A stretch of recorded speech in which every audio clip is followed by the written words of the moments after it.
Good morning, everyone. Welcome to the seminar titled From Pillar to Post, Making Sense of the Linguistic Turn, conducted by PGN Research Center of English, Lady Doak College. I'm immensely glad to welcome our resource person of the day, Dr. Manu Mangat, and all those who are attending the seminar, both physically and virtually. This day is given by God, and this seminar is a reality only because of His grace. Let us all rise up for prayer by Dr. Jessie Ranjita Jebeselvi, Chaplain, Lady Doak College. Ma'am, please.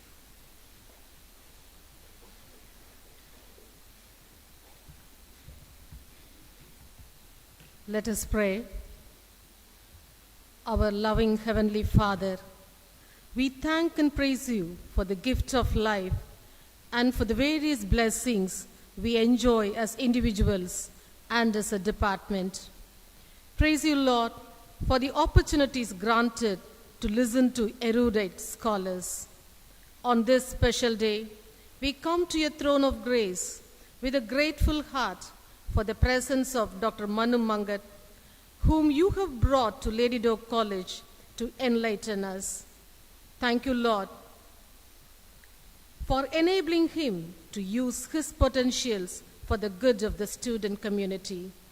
May your divine presence be with him and lead him in all his endeavors. We praise you, Master, for all the initiatives taken by the Department of English and for the committed leadership of Dr. Geeta Kanagraj, the head of the department. We commit today's seminar on From Pillar to Post, Making Sense of the Linguistic Turn, and all the participants into your hands.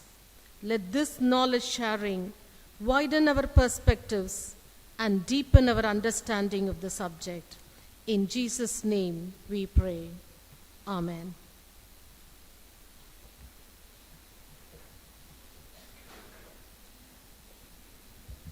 Thank you for your soulful prayer, ma'am.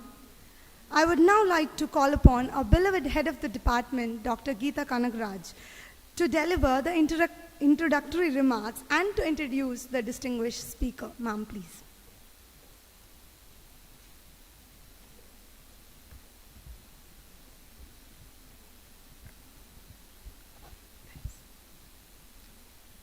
Good morning, everybody. Lady Doak College welcomes you, Dr. Manu Mangat. We, the teachers, the undergraduate and postgraduate English literature students of this college, have been eagerly looking forward to this day to meet and listen to your talk on the transition story from literary criticism to literary theory. Our faculty and student friends join me in extending a warm welcome to the author, translator, editor, professor, visitor from our neighboring state, Kerala. I welcome our YouTube guests and each one of you.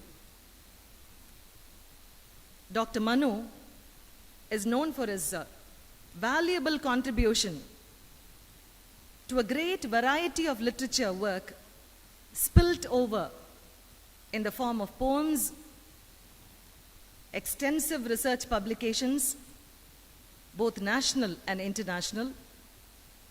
He's published 9 books, the MOOC content creation, and he's a UGC research project principal investigator, a NET English trainer and mentor, USA certified life coach and academic counselor, IFEST star campaigner, research consultant and guide in many universities around the world, has edited 20 volumes with reputed publishers like Routledge, HarperCollins, Harvard University Press, and Penguin, and is a chief editor of Aesthetic Journal for International Literary Enterprises, is a film critic, script writer, and a visiting professor to Harvard University.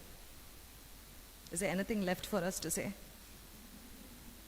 when he turns to creating poems, he brings to his canvas a panoramic richness of ideas and insights. He writes poetry in English and several Indian languages. This polyglot has a passion for music and film and finds delight in doing translations from Chinese, Persian, and Sanskrit to English. He has translated several Chinese poems to English. The Chinese poetry conglomerate acknowledged his contributions in taking Chinese poetry to the Western world by naming him Comrade to Poetry China in 2016. He won the prestigious Most Read and Recommended Researcher Award for the last 3 consecutive years, 18, 19, 20, certified by ResearchGate, and close to 10,000 recommendations reaped through his career.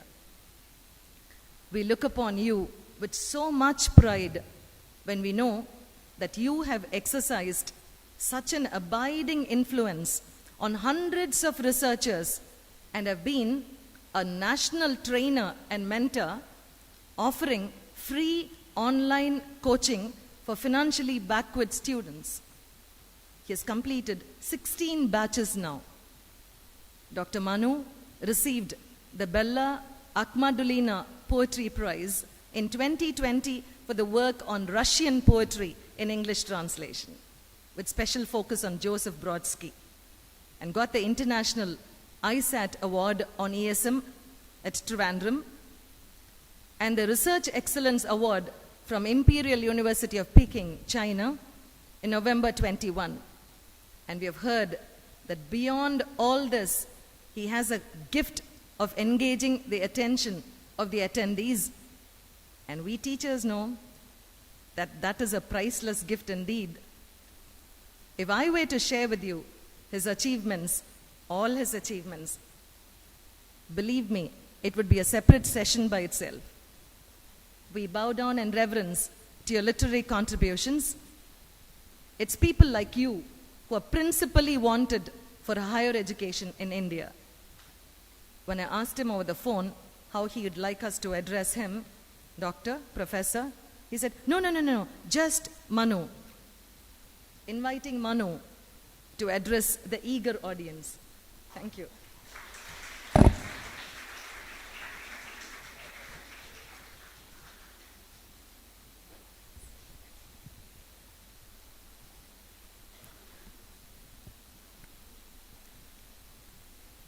Good morning, friends, teachers, students. I'm delighted to be at Lady Dog College for many reasons. I wanted to be at Lady Dog College, not because this is a ladies' college, but I should say not only because it is a ladies' college, but because I have seen and felt something very priceless about this institution. Now you would think this is something that he does in every college he visits. No, I don't do that. And of course, I love the wonderful beginning to this session. I have heard prayer songs. I have heard Tamil Valvu songs in Tamil Nadu. What? Okay, yeah. My Tamil is terrible. Sorry. I will learn. So, but this prayer, I found my name in the prayer and all the teachers' names. So that was so nice to hear. But that is not the reason why I said I wanted to visit, because this is something that I didn't know. Why I wanted to visit this college is because of the ambassadors of this college, the students. I won't say teachers because I haven't interacted much with teachers, I have met a lot of students in my academic journey, either as a research consultant when I discuss research related things with students, research scholars from this college, or when I was giving training to net aspirants. There too I have found many students.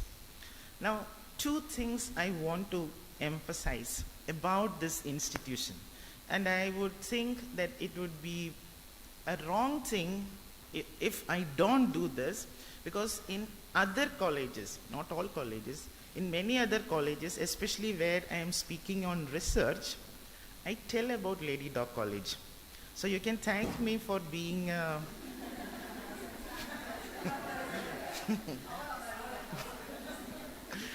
will tell you why. I will tell you why. First thing is something that you all know, your quality of the students. I have found that the students from this college, they espouse a wonderful quality, not only linguistic quality, but also literary quality. I know people like Tamirai Selvi, I edited her volume of poems. I know a few other people as well who write poems. I don't know whether they are all here or whether they are studying right now. I mean, nobody is studying right now probably. One Shweta RS. I know a few people, and all of them I have found they have such wonderful insights into literature and passion for literature. And I don't think that it comes from nowhere. No, it cannot. It comes probably from the teachers, or from the ambience, or from the prayers. It comes, and it happens, and it is very real. And this quality is something that I would really want to appreciate about this college. But the second thing, which you may consider a lesser thing, but which I consider very important, is why I remember people as students or research scholars from Lady Dock College. Why I remember is because of their because of their email addresses. This college has given email addresses, institutional email addresses, to right from a degree first year student to the teachers. And this is something, I don't know if I am mistaken, but I don't think any other institution in this country, I don't think they are doing this particular thing. This is a huge thing you are doing, because in many colleges, you know what is the purpose of an institutional email address. In many colleges, I tell them about the importance of an institutional email address. I tell them that to have a ResearchGate membership, you need to have an institutional email address. And I think, and I believe, that with the latest changes brought to our curriculum and systems of teaching by the National Educational Policy, I think this institutional email address is going to play a key role in identifying us as members of a research community. And many students tell me, sir, what is an institutional email address? Sir, how will we get an institutional email address? I tell them, you contact the librarian, you contact the head of the department, you contact the principal. They contact everybody, and then they get the reply, we don't have such things. And there are librarians, there are colleges which ask for money, 500 rupees per institutional email address, as if it is something paid, as if it is something, it's like stealing something from the coffers of the college. That is how people look at it. But this college has been giving this email address to everyone. That is what I understand. And that is why I remember this name, Lady Dock College, at ldc.edu.in. I will never forget that, because there are hundreds of ldc.edu.in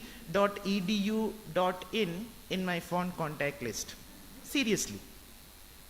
So that is why I love this college. And I think it cannot happen for no reason, as I told you.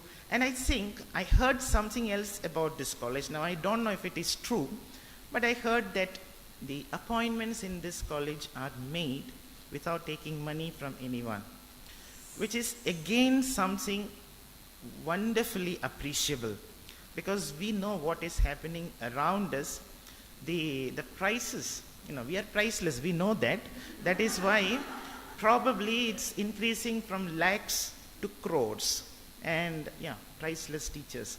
So these three things I think are wonderful things, and you students, you're lucky to be here. Maybe you don't like your teachers, or maybe your teachers don't like you, but the college, there are certain things about this college which are standout features of a wonderful academic center of excellence. Now, coming to our topic, our lecture, from pillar to post, making sense of the linguistic turn. As if we didn't make any sense earlier, right? Not really. From pillar to post.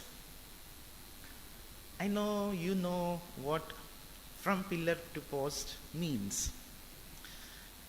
What is it?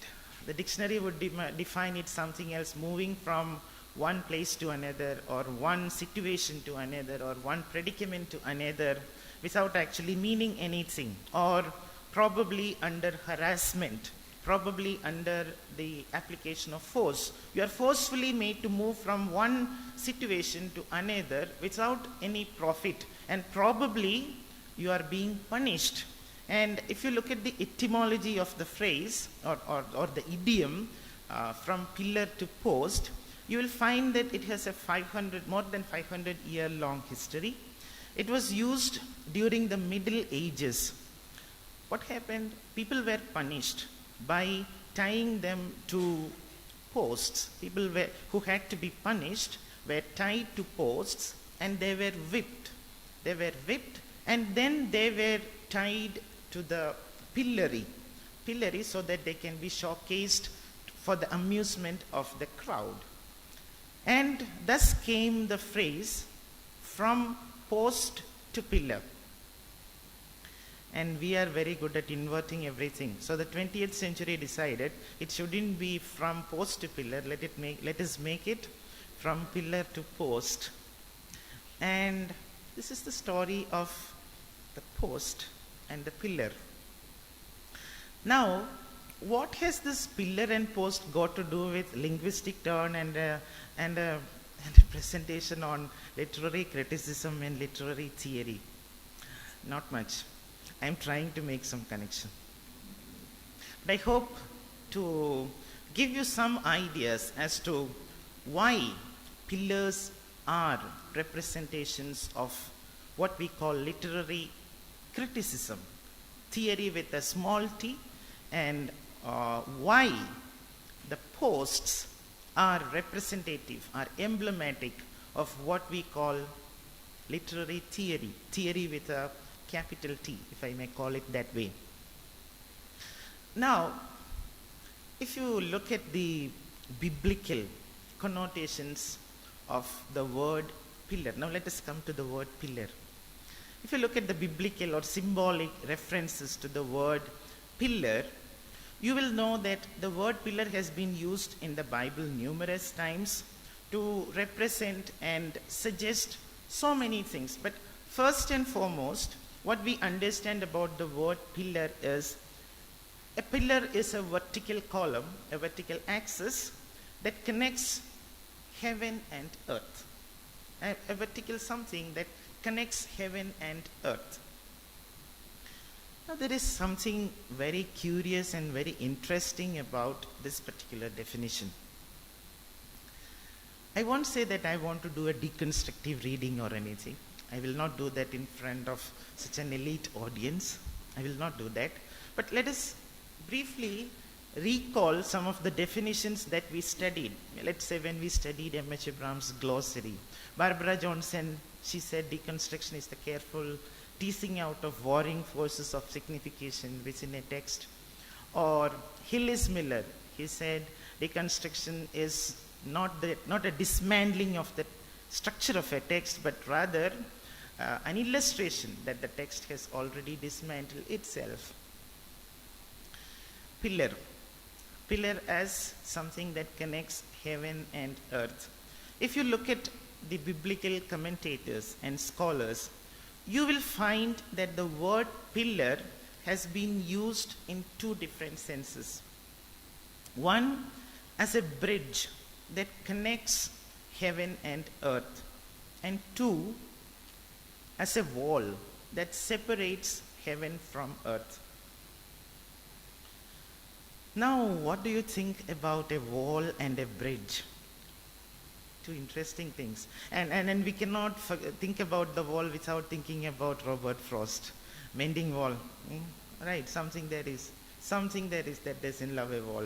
Something that doesn't love a wall. It comes to little more. There where it is, we do not need the wall. Just remember those lines. There where it is, we do not need the wall. Why? He's all pine and I am apple orchard. My apple trees will never get across and eat the corns under his pines. I tell him. What does he say? My neighbor says, good fences make good neighbors. And spring is the mischief in me. And I wonder if I could put a notion in his head. Why do they make good neighbors? Isn't it where there are cows? But here there are no cows. What happened? Before I built a wall, I would ask to know what I was walling in and walling out, and to whom I was like to give offense. So look at that particular statement. Before I built a wall, I would ask to know what I was walling in and walling out.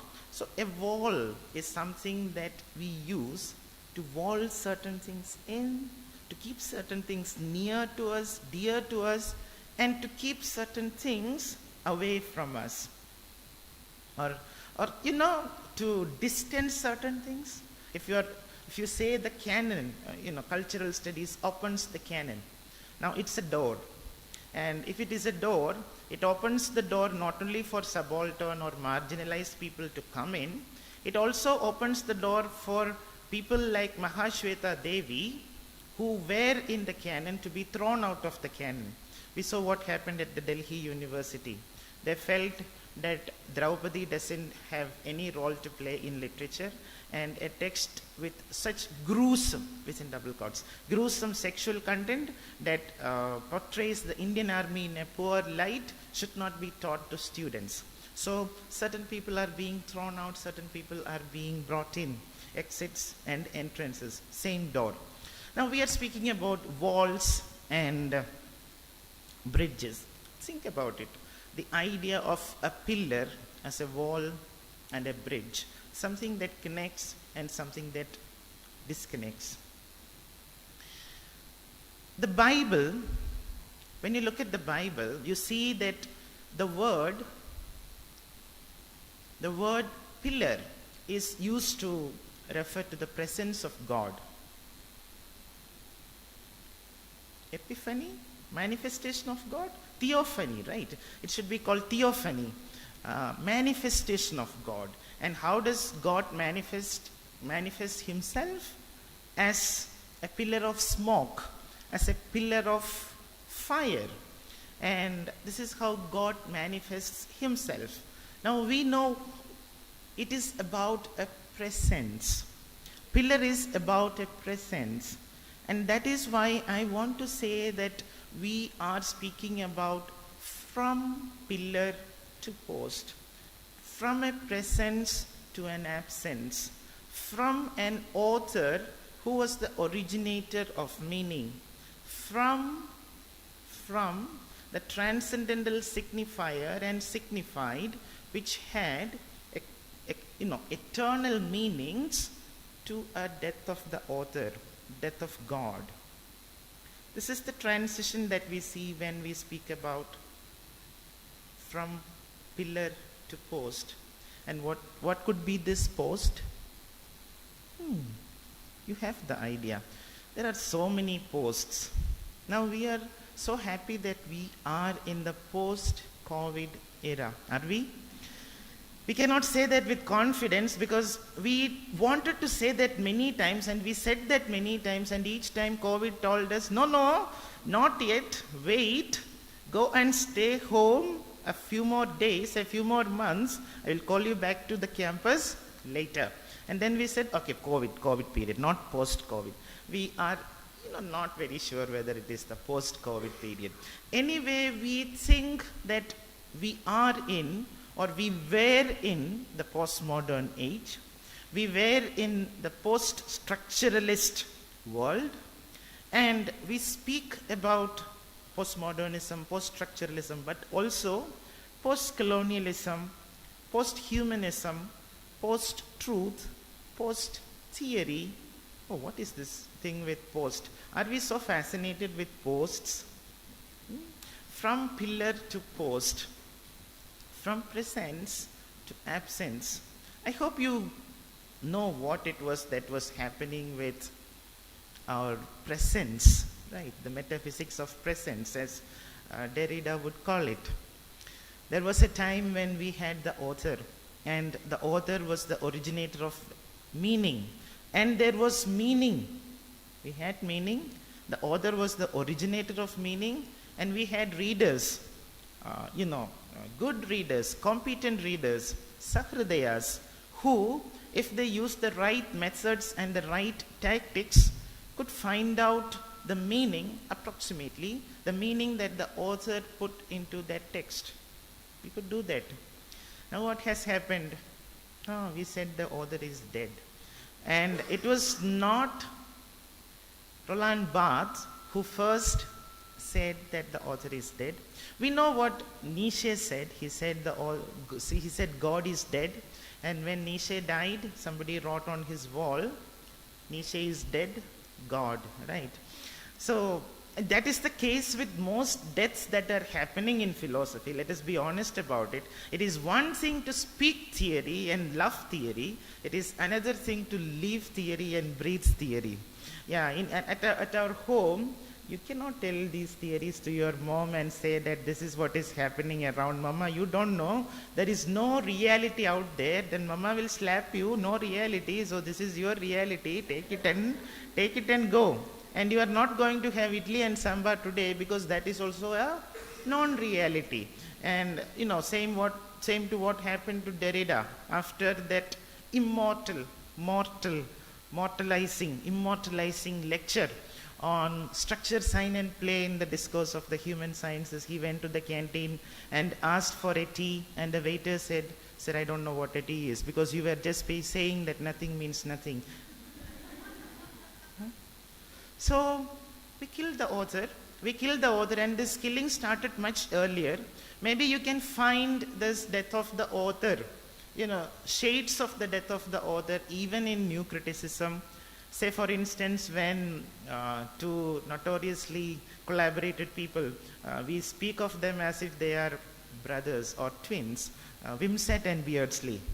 Some students told me that they thought it's one person's name, so this and is part of his name, middle name, like Paul D. Mann, Wimsatt and Beardsley. So instead of saying Wimsatt Beardsley, then his father named him Wimsatt and Beardsley.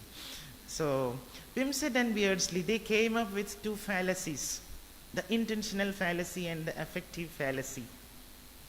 We know what intentional fallacy is there in judging a poem based on the intention of the author. And they also added that the intention of the author is neither available nor desirable. Now we think that certain intentions are available. For example, you read Tamarai's collection of poems. Now Tamarai is very much here, and she is very much ready to explain her poems to us. So why can't we read the poem and ask her what her poems mean? Yeah, we can do that. But they said, no, it is neither. It meant most often the authors are dead or not reachable, not on phone, otherwise also not reachable. And even if they are reachable, not desirable. You don't have to go to them, because who are they? What are we thinking about? We are thinking about the birth of the reader. And we don't want the author anymore. Author, you are dead. Okay, so he said that, but the death of the author, he announced the death of the author. Derrida didn't sit idle. We know whatever he did with transcendental signified itself signified. He said it doesn't exist, no meanings, lot of problems. and Foucault didn't wait either. He said that, okay, you can sit there as an author function, as a site, but keep quiet and you can maybe have a small position. And then Baudrillard felt that he shouldn't be keeping quiet either, and so he said that everything can be, everything can boil down to an immense hyper-real thing. So we all were interested in killing this author. Presence became absence. Think about the pillars again.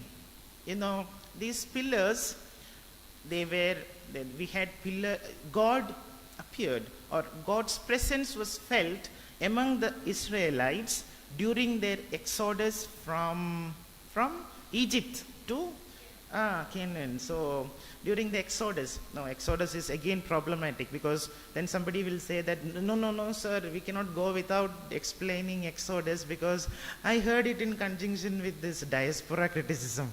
So shall we speak something about diaspora as well? No, we will not speak about diaspora. This is another Exodus, but this is connected with that Exodus. So their Exodus was happening and they were traveling, and God was with them. God was with the Israelites. During the daytime, he was with them as a cloud of smoke, and at night he was with them as a cloud of fire. And what was this fire and smoke doing? During the daytime, the cloud was showing them the way, guiding them. And at night, it provided them light so that they can go. Though it took 40 years to cross the desert. 40 or 140? 40 years to cross the desert, yes. So, such a long journey they undertook.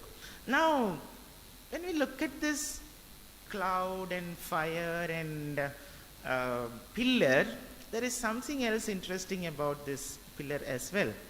Biblical commentators would tell you that probably these are not two pillars. This is the same pillar that appeared in one form during the daytime and in another form during the night. What was the idea?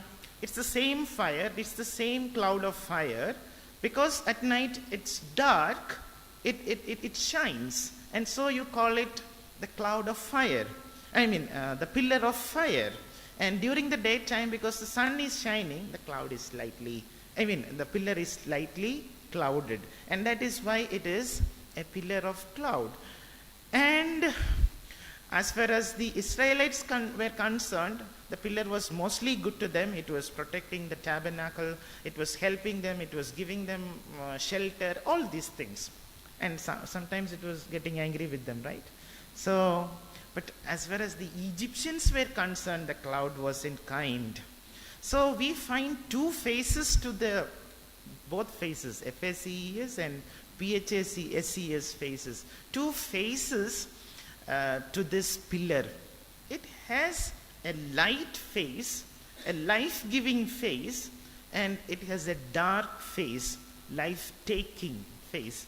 In other words, the pillar represented both life and death. The two halves. One half of the pillar representing light and life, the other half representing death and darkness. Now, let us look at this pillar to post. What happened when we moved from pillar to post? There was a life and there was a death. One half life and one half death. Which half was life? It gave life to the reader, and it all the author was dead. So in many ways, this is a transition from pillar to post. And I'm not going to end with these symbolic metaphoric connections. I want to tell you also about some other pillars, and that is where I originally thought about titling this whole lecture as From Pillar to Post. Now, this has something to do with the entirety of traditional criticism, literary criticism per se, we can say. So, what happened, roughly, I don't know you will agree, but I will ask your teachers, roughly we can say literary theory started around the 1960s, right? or 50s, 50s, 60s, 70s, based on the year you were born. So tell me, 1950s, 60s, Nobody will say, everybody will say 2001, sir. Literary theory was born in 2002. So I am only 20. Yes. So literary theory was born somewhere in the 1950s, 60s, 70s. Maybe we can peg it at Derrida's essay, Structure, Sign and Play. I don't know. Anyway, you keep it somewhere. What I want to say is, before this, there was something called literary criticism. And after this, we have something called literary theory. And I know I am making it too simple, but I know it is not so simple, but I am not good enough to explain everything to you. So I will just keep it like this: literary criticism before and literary theory after. There's, this some year. And we can also say, if you look at the second part of this lecture, Making Sense, title, Making Sense of the Linguistic Turn, you can even say that literary theory started with the linguistic turn proper. Some people would say it started with Ferdinand de Saussure, but if you look at, some very popular authors, they would peg it at 1970. So the linguistic turn also made sure that we cannot live in a world of literature. We are doomed to, or we are happily reborn into. I know that there are, maybe, I don't know all senior teachers are against theory, but I know many senior teachers who are against theory, my father being one of them. And he is an English professor, and he says, theory, what is theory? This deconstruction, what is it? Just distraction. You don't love literature, you don't love anything. So I met a wonderful professor, a retired professor at Tirunelveli, Professor Malati Manuel. And she was telling me, what is theory? What is theory? I don't like theory. See, it has destroyed all the beauty of studying, and I'm not enjoying it. Now, I am not an apostle of theory. No, I may speak about theory, but I may believe something else.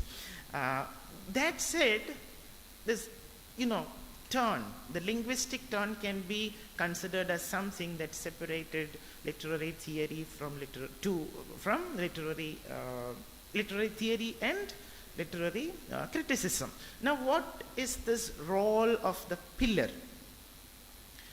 In 1953, our dear M.H. Abrams, he has written not only a glossary. It's as if we think that M.H. Abrams has written only a glossary and still we love him so much. Or do we? We have to mug it up fully if we have to clear the net exam, right? And in third BA English itself, they ask us to study M.H. Abrams. In one sentence, you have to understand 1,000 different meanings. Oh, terrible person. But I think he is the loveliest theorist of all times. I don't know whether a greater theorist lived who could understand and communicate all these theories in such easy to understand, concise way. So this M.H. Abrams has also written another book, which if you have read it, you would have loved it. I hope many of you have.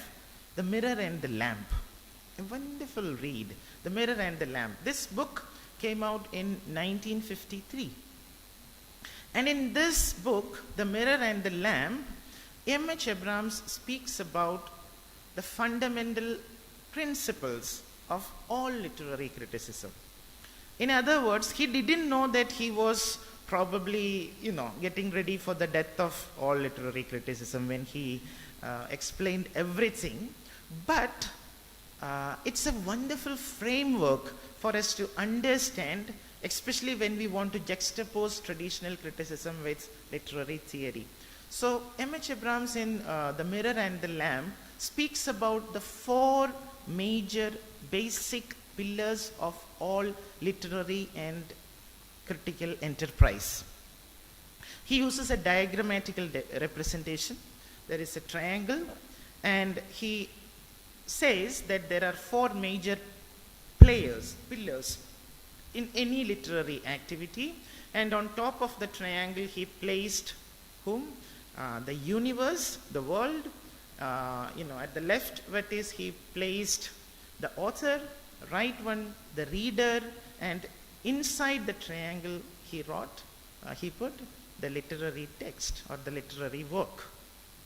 And he explained what is this triangle and what is this connection. He said this triangle is all that we need to know about traditional literary criticism. Or in other words, the entirety of traditional criticism can be subsumed under these four heads. And he named 4 strands of literary criticism. 4 pillars. These are the 4 pillars: the universe, the author, the reader, and the literary text. And based on these 4, he explained, he described 4 major approaches to literature. And he said this is everything. This is everything you need to know about literary criticism. And first he spoke about the universe. So he said, in the beginning people were interested in knowing what is the source of literature. What is the source? People asked questions, right? And what is the source of literature? Where does literature get its subject matter? And the obvious answer was the world. Literature got its subject matter from the world, and hence the word the universe. Now what is this world? In the West, Plato and Aristotle spoke about mimesis. And in the East we spoke about, Parada spoke about anukarana. And when Parada said Natya is Triloki Anukarana. Natya is an imitation of the 3 worlds. And here elsewhere he speaks about 16 worlds as well, because he wasn't sure whether there were 3 or 16. And I don't know whether I should say he or it, because some people say that Parada was not a person. He was just Pava, Raga, Tala, Samanvaya, right? Pa, Ra, Ta, Pava, Raga, Tala. So we don't know whether he was a person, or probably he was the author who wrote the most number of books. Anonymous, right? The greatest author ever. Some of the greatest books are written by Mr. Anonymous. So probably he was anonymous, but we prefer to call him Parada. So in the West, we had mimesis. Mimesis meant imitation. If you look at the Greek root, you will find that the word mimesis means a mirror or a reflection. And so M.H. Abrams called this the mimetic approach to literature.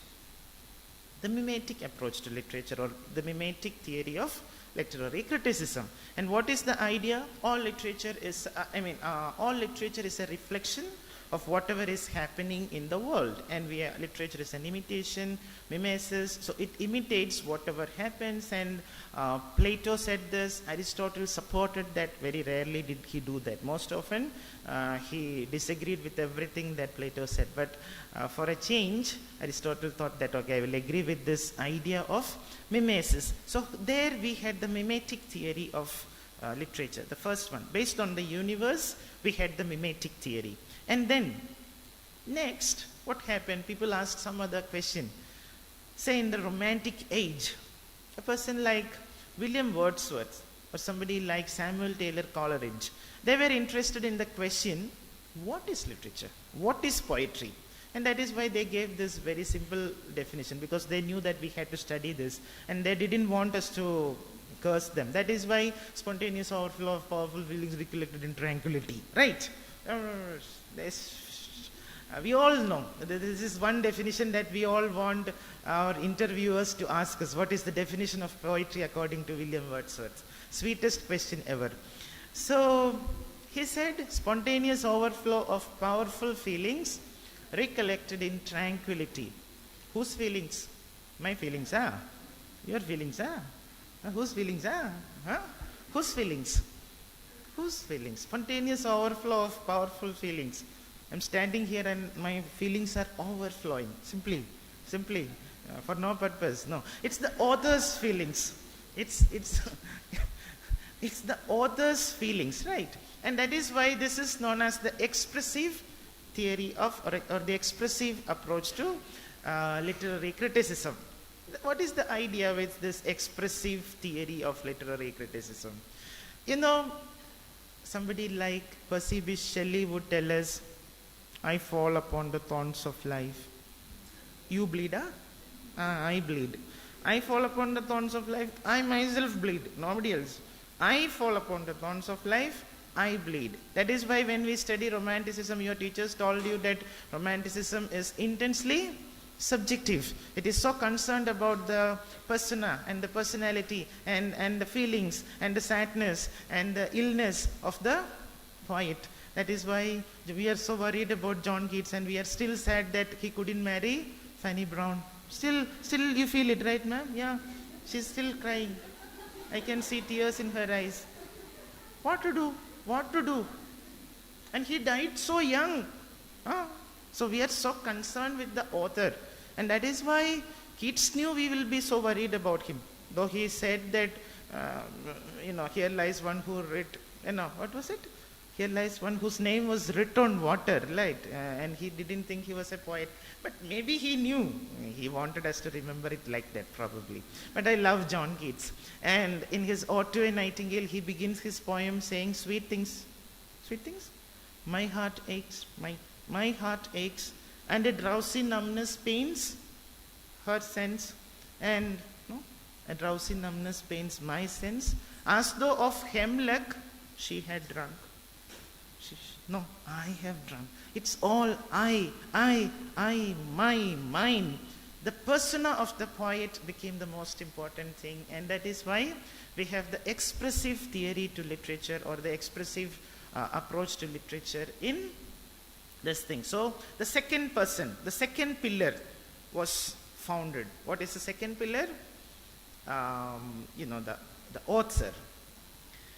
And then all was good, and we loved romanticism, and we still love romanticism, and many of us still harbor hopes of a neo-romanticism. Some people said it happened, some people, we believe that it will happen, right?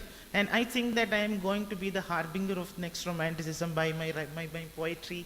So we all have such sweet dreams, but we don't know. Then what happened in the 20th century was something else. Something else happened.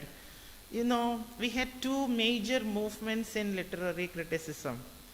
In the West, we had, in USA, UK, we had something called New Criticism, and the Anglo-American New Criticism. And in Russia, of course, if American names something one way, then Russia wanted to name it another way, right?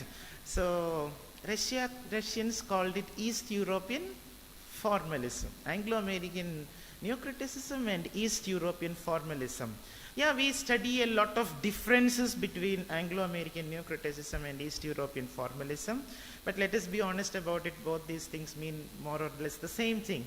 And some people tell us that this was more scientific. And then somebody else belonging to that particular strand of thought itself would tell us that, no, it is not at all scientific. So, there was a lot of blending and mixing and confusion. So let us call it formalism, or at least M.H. Abrams calls it the formalist strand of criticism, the formalist approach to literary criticism. And what was this formalism all about?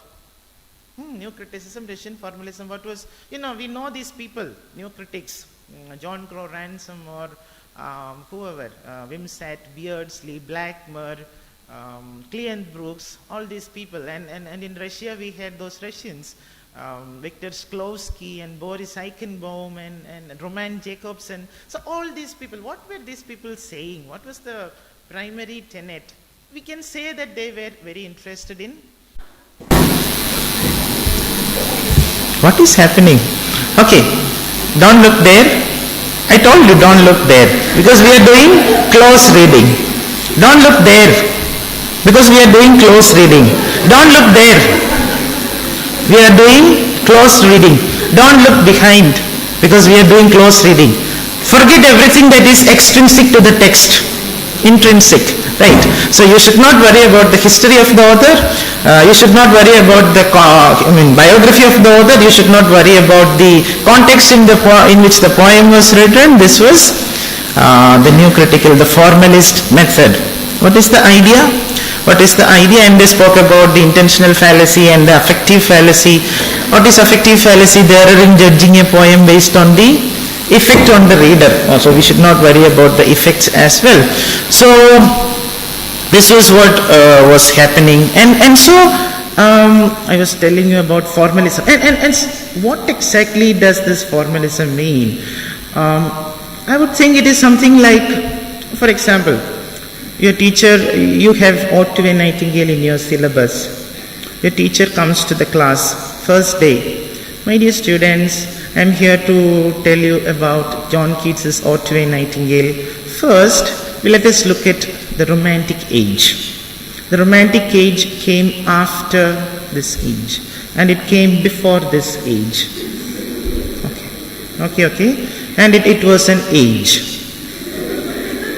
And then our teacher will tell us so many things about the age, so many things about who ruled England and what was happening in England, which countries conquered England, which countries England conquered, all these things we will be discussing. So the first day's lecture is over. Then the second day. Second day, my dear students, we are going to study John Keats's Ode to a Nightingale. Now you know what? Romanticism is a major movement in it. Yeah. So, John Keats is dead. So that is what happened with. So this formalist said, no, we cannot do that. You have teachers of English teaching you history and everything other than literature. So let them teach literature, let them teach the text. And this is what they meant by close reading and intrinsic and everything. So this was the idea with formalist strand of criticism. And then there was something else as well. So we have one more person left, one more pillar left in our entire story. So here people asked another question.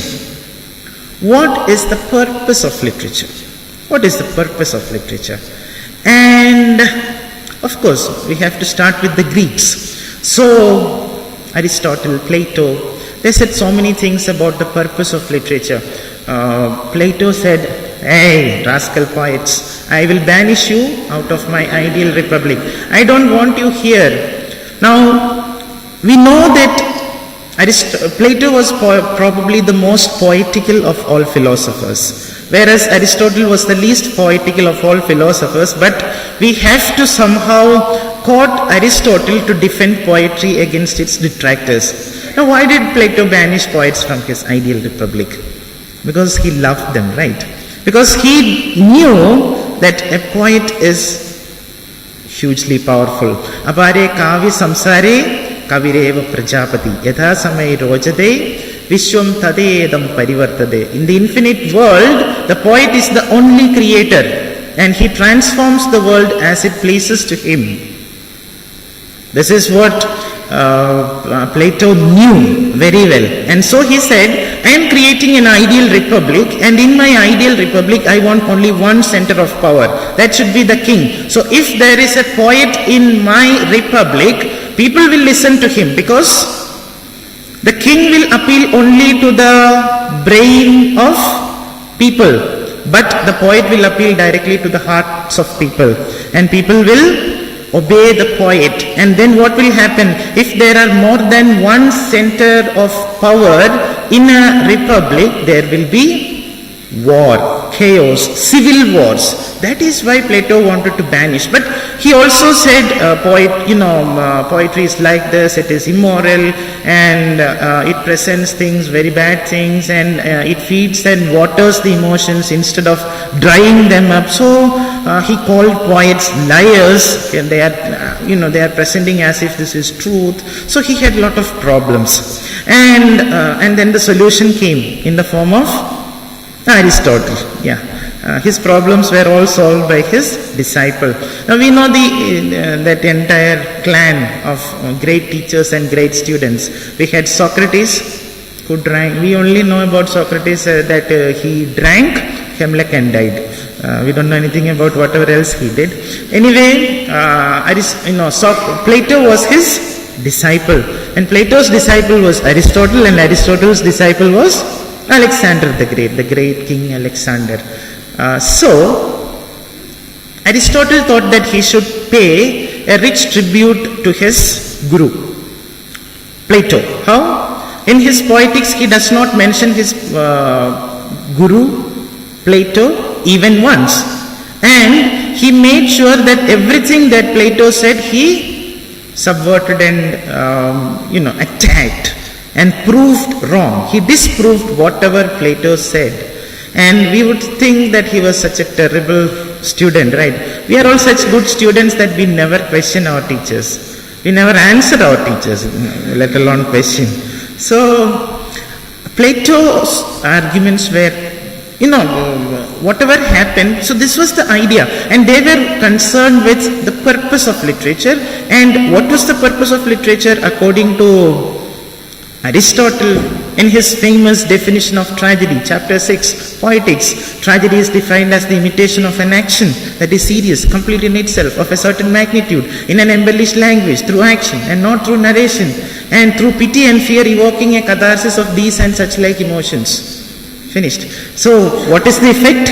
Catharsis. The effect of literature on the audience, on the reader, is known as catharsis, he said. And he spoke about pity and fear, the twin emotions. And we know why pity.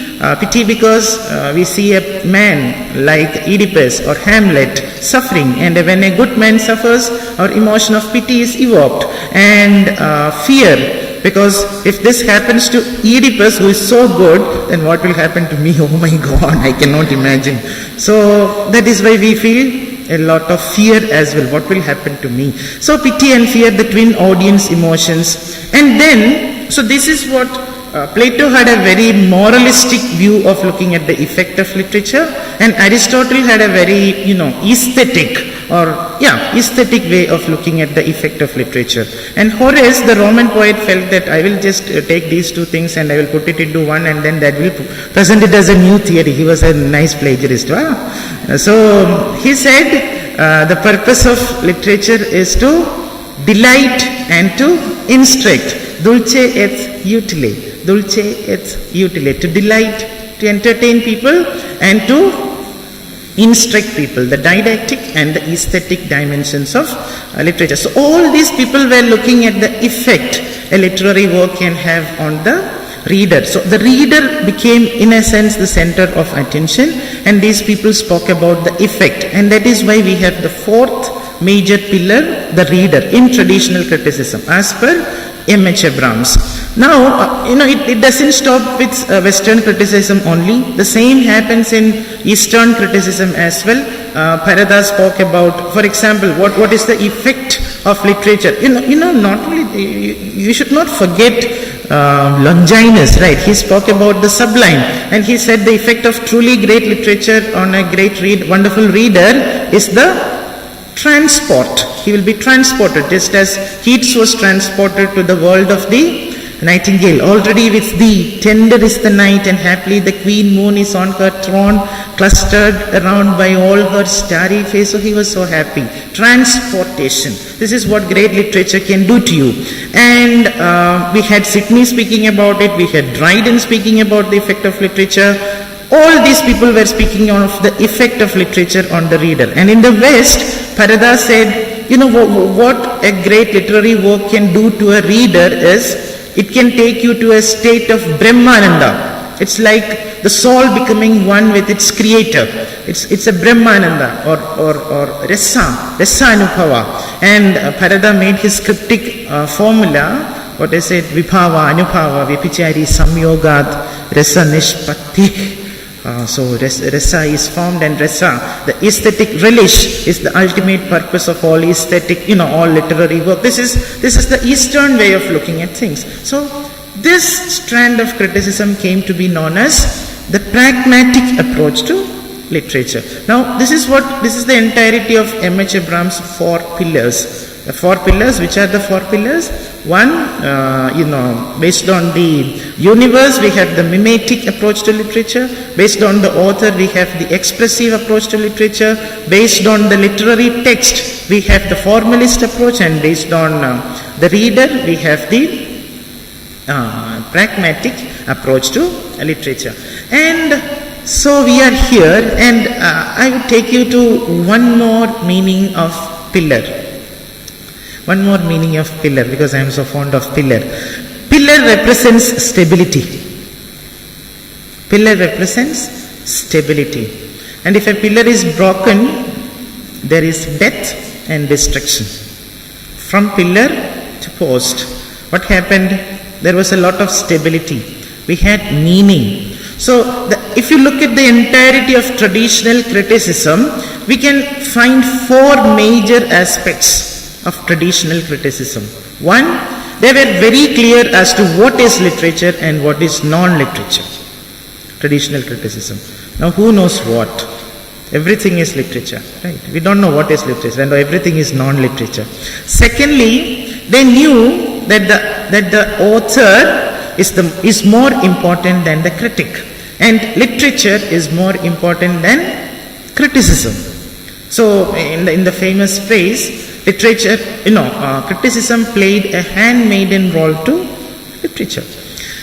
And so, and then the third point could be something like the author as the originator of meaning. So there is a meaning in a poem, and it is put into that poem by the author.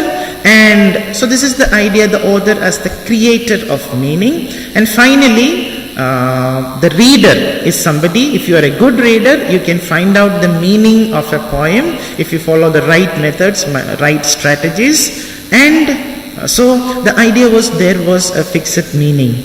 Now what happened after M.H. Abrahams's formulation of the pillars, from pillar to post, when we reached the post, what happened was all four of these tenets of traditional criticism were systematically demolished. Systematically demolished, subverted. They said, we have to open the canon. So we should have Chetan Bhagat, half girlfriend, full girlfriend, all these people in our canon, and we can throw out people like Mahashweta Devi, and and maybe soon Delhi University will throw out Shakespeare as well, because they said we don't want any sexual content, and probably they didn't understand the sexual content in Shakespeare, because if they had understood, they would have removed it much earlier. So we don't want that. So all this, what was I saying? Pillars were systematically demolished, and so the first thing, the demarcation between literature and non-literature became very confused. Now nobody knows where it is. Second point was the author was the more important figure earlier. Now who is more important? The critic is more important. We can say, now I think that many of you had this doubt when when I spoke about M.H. Abraham's four pillars. I said the reader, and many of you might have thought, why not reader response criticism, right? But that is totally different, because it is not speaking about a single meaning. It is speaking about multiplicity of meanings, and it is slippery, because Stanley Fish came to the class and asked, is there a text in the class? Now the major point in that question is there a text in the class? Is there one text in the class? And he said there are as many texts as there are readers and reading. So that is why we don't include, or we cannot include this into M.H. Abraham's framework. This is totally different. So the author became a secondary figure. Literary criticism earlier was playing a handmaiden's role to literature. Now literature is being thrown to the background, and literary theory is being foregrounded. Earlier we used to take a literary work, and to understand that literary work we used a theory or a tool or a lens. And now what are we doing? We take a theory, and to understand and explain that theory we are taking a literary work. So and you have to call it a text, because post-structuralists don't want to call anything a work. They don't have any work. So seriously, they don't have any work. So they have only texts. They have only text. So this is what happened, and then what happened to the reader? This is with the reader. Next thing, the author as the originator of meaning. No. He is dead, then how can he originate anything, right? He is dead, he is gone, he is dead and decayed. And finally the fourth point, that there is a meaning in a text and it can be uncovered by a competent reader. That is also completely demolished. Now we have multiplicity of meanings, reader response criticism. So this is largely what has happened with this transition from pillar to post. Now I want to take you to the second part of this lecture, which is about the linguistic turn. I'm sure that you are familiar with the phrase linguistic turn. The term was introduced into literary circles and popularized by Richard Rorty in his 1967 essay, in his 1967 anthology, his preface to the anthology actually. In that anthology he speaks about the linguistic turn to explain and to understand linguistic philosophy. And he said that he admitted that he borrowed the term linguistic turn from Gustav Bergman, Bergman. So he coined the word, and this person, Rorty, he borrowed the term from Bergman in a slightly different context. Now I was telling you that Rorty used this term, linguistic turn, to explain and to make sense of linguistic philosophy. Now what is linguistic philosophy? Linguistic philosophy is simply the belief and the hope that all or most of our philosophical problems can be solved through language, or by taking recourse to language we can solve all or many or most of our philosophical issues. This is the idea with linguistic philosophy. And it was here that we have the word and phrase linguistic turn. But if you look at the proper history of linguistic turn, you have to say that it began with Ferdinand de Saussure, especially after his publication of Cours de Linguistique Generale, a course in general linguistics, published in 1617. Yeah, a course in general linguistics. So what was Saussure saying in course in general linguistics? He said that the relationship between the sign, the signifier and the signified is arbitrary and conventional, and he also said that there is a syntagmatic dimension and a paradigmatic dimension. He spoke about Lang and Parole, the social dimension and the individual dimension. So many interesting things, but probably where our linguistic turn idea would take shape is his statement that meaning is created by difference, not difference, but difference. So you understand the meaning of chair as the meaning of all other words other than chair. You know that chair is not table, chair is not the mic, chair is not the laptop. That is why chair is chair. There is nothing that, there is no connection, there is no fixed connection, or there is no real connection between the chair and the word chair. This is what he was trying to say. And so what? Because of that, reality came to be questioned. I think when we study this Saussure and all, we have never thought about, or we were never taught about this point called the connection with reality. So, is there really a chair? And then we were told something like, Plato's philosophy of the ideal world, and the chair exists in the world of ideas, and the carpenter sees the image of the original chair and he creates the chair. We saw all these things, and most of our teachers had only tables and chairs, right? Still I am using chairs. So, because we knew only tables and chairs as Saussure's examples. Now, what he did by saying that meaning is created by difference, and also by stating that there is no fixed connection between the signifier and signified, is that he put the question of reality into a problematic.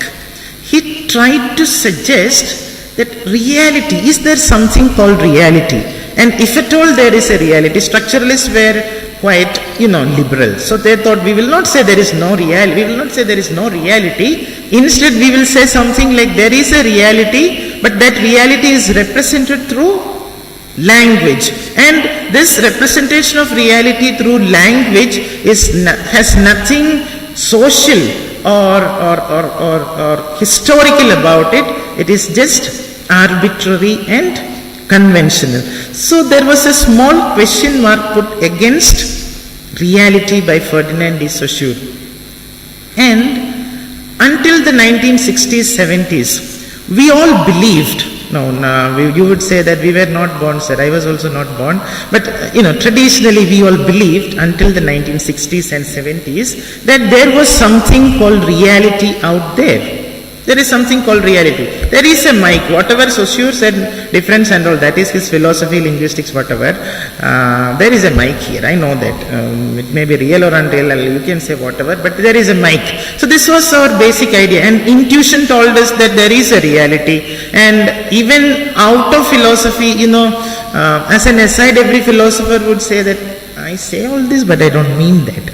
So there was something else to it. So there is that there is a reality, and that this reality was represented or reflected through literature, language. Language represented this reality. In other words, the belief was there is something, some real thing out there in this world. This world is there, you and I, we all are here, and there is no question about our existence, just that there is some confusion created by that Saussure. So there is a reality. But since the 1960s and 70s, or I would say with the introduction of the idea of the linguistic turn, what has happened is we started questioning reality quite seriously. Or we started saying that reality itself is fashioned by language. In other words, there is nothing outside of language. Everything, every reality is constricted by, in and through language. There is nothing outside of language. Now that is a startling proposition, and if you tell this to children, or even many of us won't be able to fully appreciate that idea that there is no reality out there, right? So we will say, okay, in philosophical terms, you can say that even philosophers, for example, Hayden White spoke about the linguistic turn in history, that there is no past, and past is just a construction made through narratives. But even those people who were speaking about this, linguistic turn in history, they said that this is true in philosophy, but what about reality, we are not sure. And there is a lot of discussions or critical wranglings going on among the critics whether there is actually, how much of an actuality can we attach. But linguistic turn was very clear, there is no reality outside of language. If you want to know how can we understand it, maybe look at it like this. We cannot think without language, right? Maybe. There are people who can think without. How many of you can think without language? And no problem, I am not going to ask any questions. I am not like your teachers. When somebody raises the hand, they will immediately ask a question so that you will never raise your hand. No, I am not like that. No, you can raise your hand. Sometimes it is good to raise the hands and, Yeah, so reality was fashioned by language. So there is nothing outside of thought, and thought is commissioned by language. And then maybe memory. What about our memory? How much of our past do we remember? And when did you start remembering? At what age did you start remembering? I would say, it's just my feeling, it's nobody's theory. I would say that I started remembering things when I started understanding language, or when words came into my mind, I started remembering things. Before language, I didn't even have memory. Now you can say, what about the unconscious, subconscious? I don't see that. It's all swept under the carpet, or I can only see the tip of the iceberg, and I'm happy with that iceberg. I can eat ice cream with that iceberg.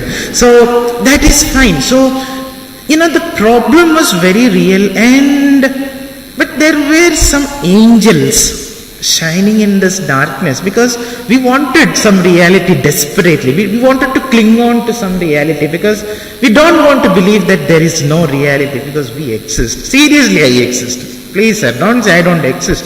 I exist. I am very much existing.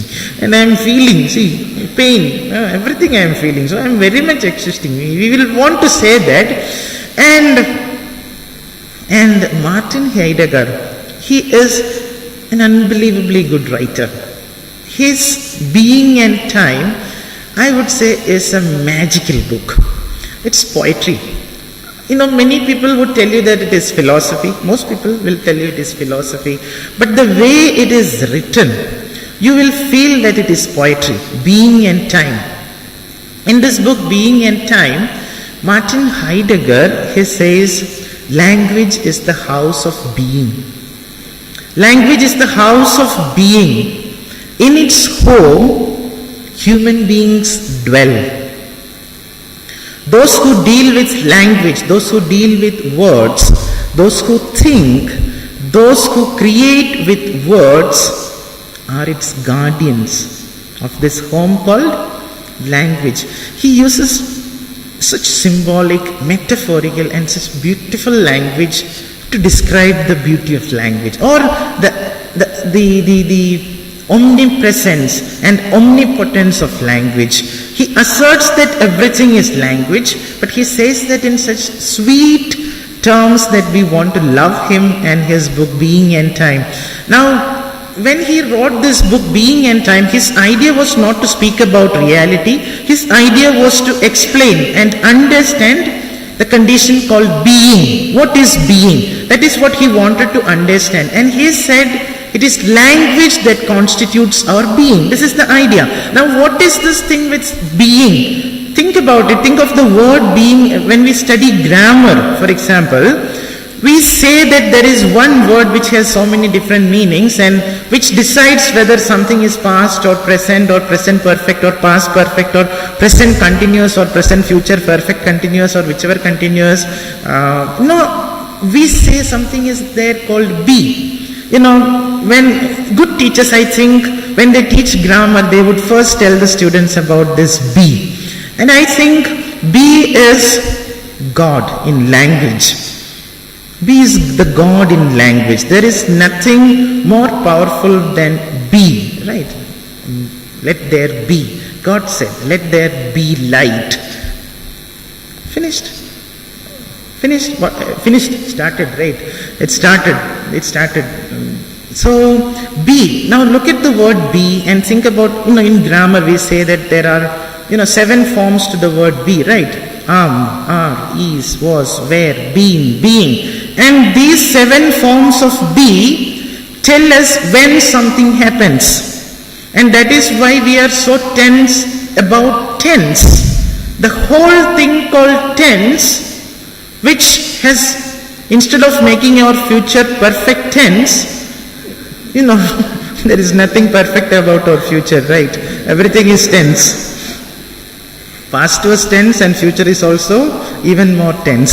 So this is the power of be. If it controls the whole of, look at the title, Being and Time. He doesn't say anywhere about this word be, but once you read the book Being and Time, of course in translation, the one word that will, kind of preoccupy your mind for many months, if not years, is the idea of be.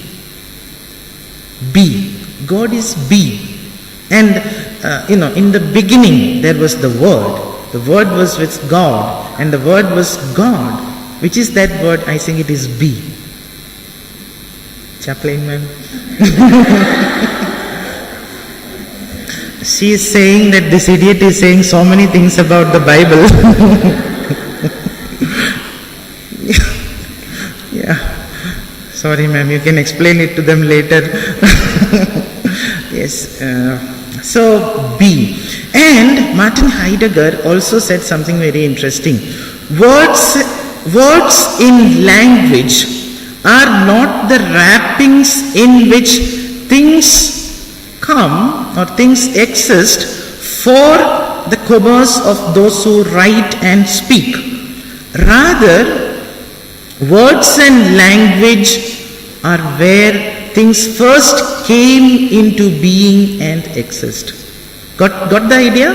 See, he said, you have these wrappers, right? Wrappers. You pack, for example, sweets in wrappers. He said, reality is not like, or real things are not like things that are wrapped in some wrapper called words. A word is not a label. A word is not a wrapper.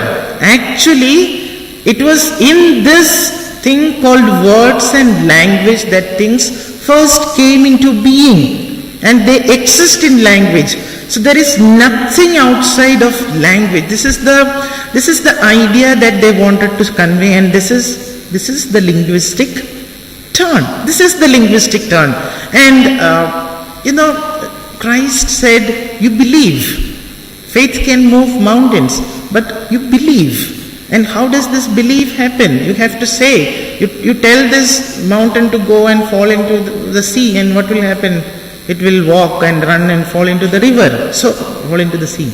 Right. So, the word, the power of word. Every religion speaks about the power of the word. You look at Hinduism. Oh, how powerful is that word? It is the ultimate signifier and the ultimate signified. And aesthetics, Indian aesthetics very beautifully explains the connection between the power of the word and God. They say things like Brahman is Rasa, God is Rasa, Brahman is Rasa. And what is Rasa? Rasa is aesthetic relish that you get from reading a literary work. Brahman is Rasa. Nan Rishi Kavirityuktam. So the poet is a creator, the poet is a kavi, is a rishi, and the rishi is rishi. We know what Shelley said, we know why poets are philosophers, we know why poets are prophets. So many connections. And in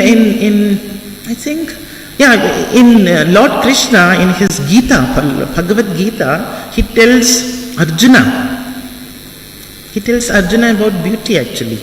I am the splendor of all splendid things, and whatsoever is beautiful issues forth from a fragment of my splendor.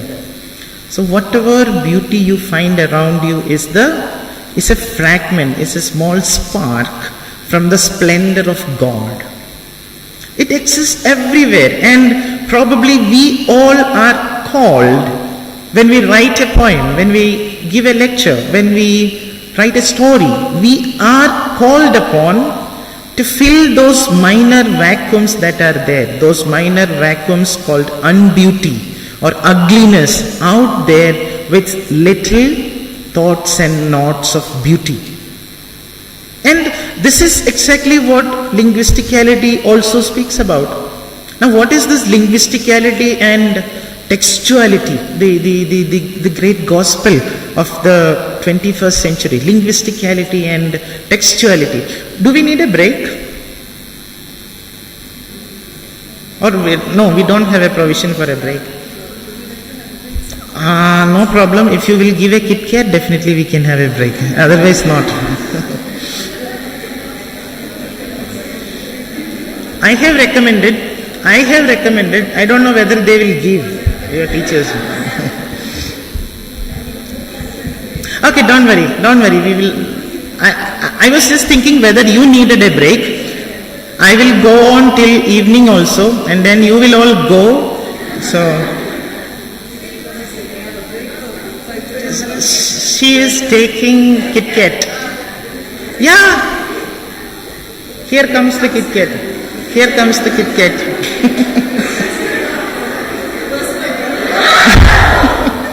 Yes. Yes.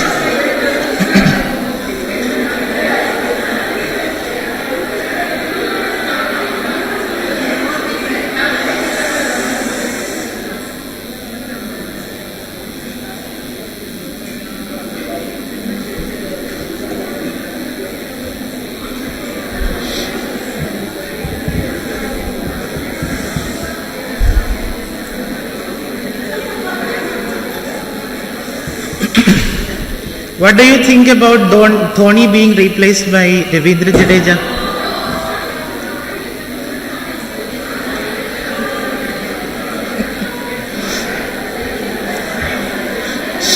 Okay. Huh? No, all fine. Dear friends, please come back. That was a strategic timeout, not a break. So our cheerleaders were performing and we just had a strategic timeout. Now come back to the session. So, yeah, we were talking about the linguistic. Okay, I wanted to tell you about textuality and linguisticality, right? Now, let me introduce two people to you. No, I shouldn't introduce because you are well acquainted with them. Paul D. Mann and Edward Said. What did they do? Now, literary theory. After this linguistic turn, how did literary theory reach us? Why didn't they stop there? And why they all discussed and Derrida presented the paper all fine. But why didn't they stop there? Why had literary theory to reach us through our universities, through our syllabi, through our textbooks? Why and how it happened? Now, this person, Paul D. Mann, he wrote an essay in 1980-81 titled The Resistance to Theory. The Resistance to Theory.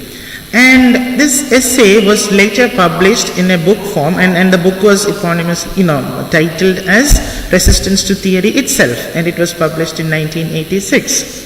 I want to take you through certain things that Paul D. Mann mentions in that particular text, and that particular essay, and the focus of our attention would be what he calls linguisticality. And then we would look at Edward Said, the prophet of Orientalism, and we would not look at Orientalism. Instead, we would look at his idea of textuality as he presents it in the book The World, the Text and the Critic, published in 1983. So what I am trying to tell you is, while all these things with literary theory was happening in the West, did they know that they were doing literary theory? Probably not. Most often we find that, for example, the Romantics, they did not know that they were called the Romantics. So a later age would give the name to a particular age. So this is what usually happens. But in 1981, this man Paul D. Mann, right? Okay, he came up with this essay, The Resistance to Theory. And he uses the word theory, and he uses the word in much the same way as we understand literary theory today. So this is what he says in his essay, The Resistance to Theory. He says, literary theory can be said to come into existence when the approach to literary texts is no longer based on non-linguistic, that is to say, historic and aesthetic considerations. I will try to repeat. If I say it in some other way, don't put double quotes. If I say it in the same way, put double quotes. Okay. So, Paul D. Mann, in the essay The Resistance to Theory, he says, literary theory can be said to come into existence. Literary theory can be said to come into existence when the approach to literary texts, is no longer, he says is no longer based on non-linguistic, N-O-N, not K-N-O-W, non-linguistic, that is to say, historical and aesthetic considerations. That is to say, historic and aesthetic considerations. Now, what does that sentence mean? Why can't they say it in a better way? Easy to understand way. Or why should I quote such a terrible sentence? Why shouldn't I simplify it? I'll try. So, what Paul Deman says is he focuses on two basic aspects of modern literary theory. He says literary theory comes into existence then the focus was on is no longer based on non-linguistic, can be said as is based on linguistic, right? Double negative, something like that. Yeah. So is no longer based on non-linguistic means is based on linguistic. So literary theory came into being when the ways of understanding literature started to be based on linguistic considerations. And he explains what does linguistic means. He says, not based on historical and aesthetic considerations. This is the way he explains linguistic consideration. Now, what is this historical consideration? We know what New Criticism said. They said they are not worried. They are against historical and biographical approaches. So, in a way, partially, the Paul Deman version of literary theory aligned with New Criticism in that it was against historical biographical way of reading. But on the other hand, it also says against aesthetic considerations. Now Paul Deman says literary theory is against aesthetic considerations. That was not something New Criticism wanted. New Criticism was very much interested in aesthetic considerations. They were focusing on the text. So this is very important. He said literary theory is not interested not only in what New Criticism was against, but literary theory is also against aesthetic considerations. And he says we are only interested in linguistic considerations. This is known as linguisticality. Linguisticality. And what is linguistics? Now let us try to break it down to its simplest meaning. Linguistics is the scientific study of language.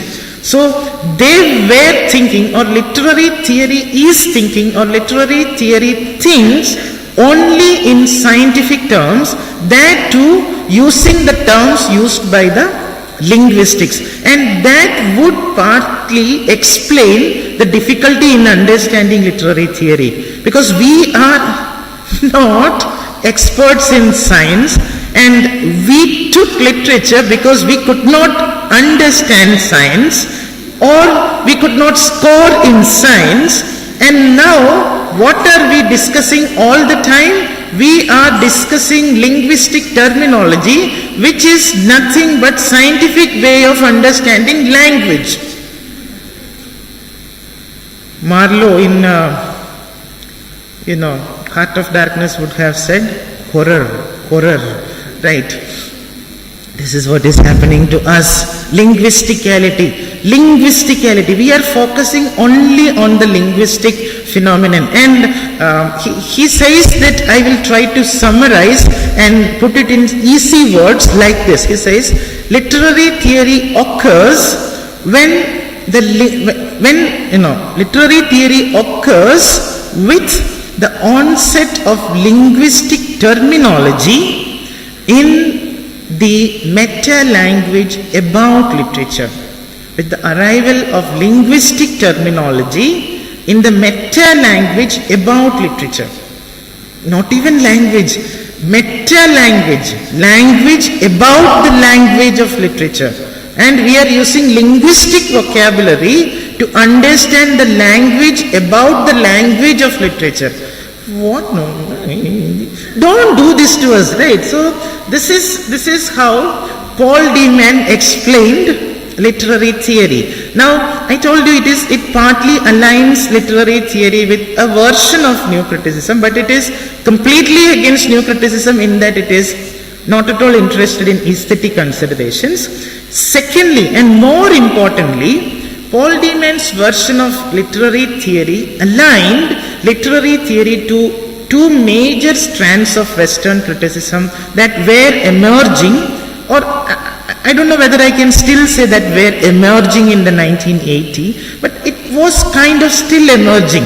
And these two strands of thought were we normally we think that when we speak about language-based theory or something like that, we think of other things. But it was structuralism and post-structuralism that was expressly based on linguistic terminology, which was interested in how language shapes reality, the linguistic turn. And it is here that Paul Deman speaks about the word linguisticality, linguistic terminology. Now what is the idea? What is structuralism? Structuralism, as propounded by people like Ferdinand de Saussure or Charles Sanders Peirce or Roman Jacobson, the early Roland Barthes. Roland Barthes had two avatars. Initially he was a professed structuralist, and when Derrida and all came, he thought, okay, I will change my stance, and he went to the post-structuralist route.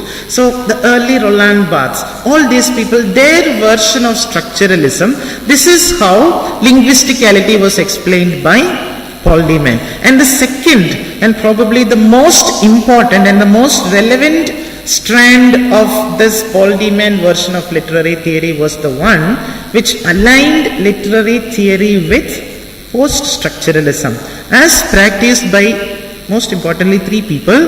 One, Julia Kristeva. Two, Roland Barthes, the later Roland Barthes, both of whom felt that the structurality of language is under serious trouble. And of course, Jacques Derrida, who said that language is completely slippery. Still they are using language and linguistic terminology to speak about the slipperiness of language. So these 3 points, that is what linguisticality meant to Paul Deman. The half of neocriticism, little bit of neocriticism, plus structuralism, plus post-structuralism.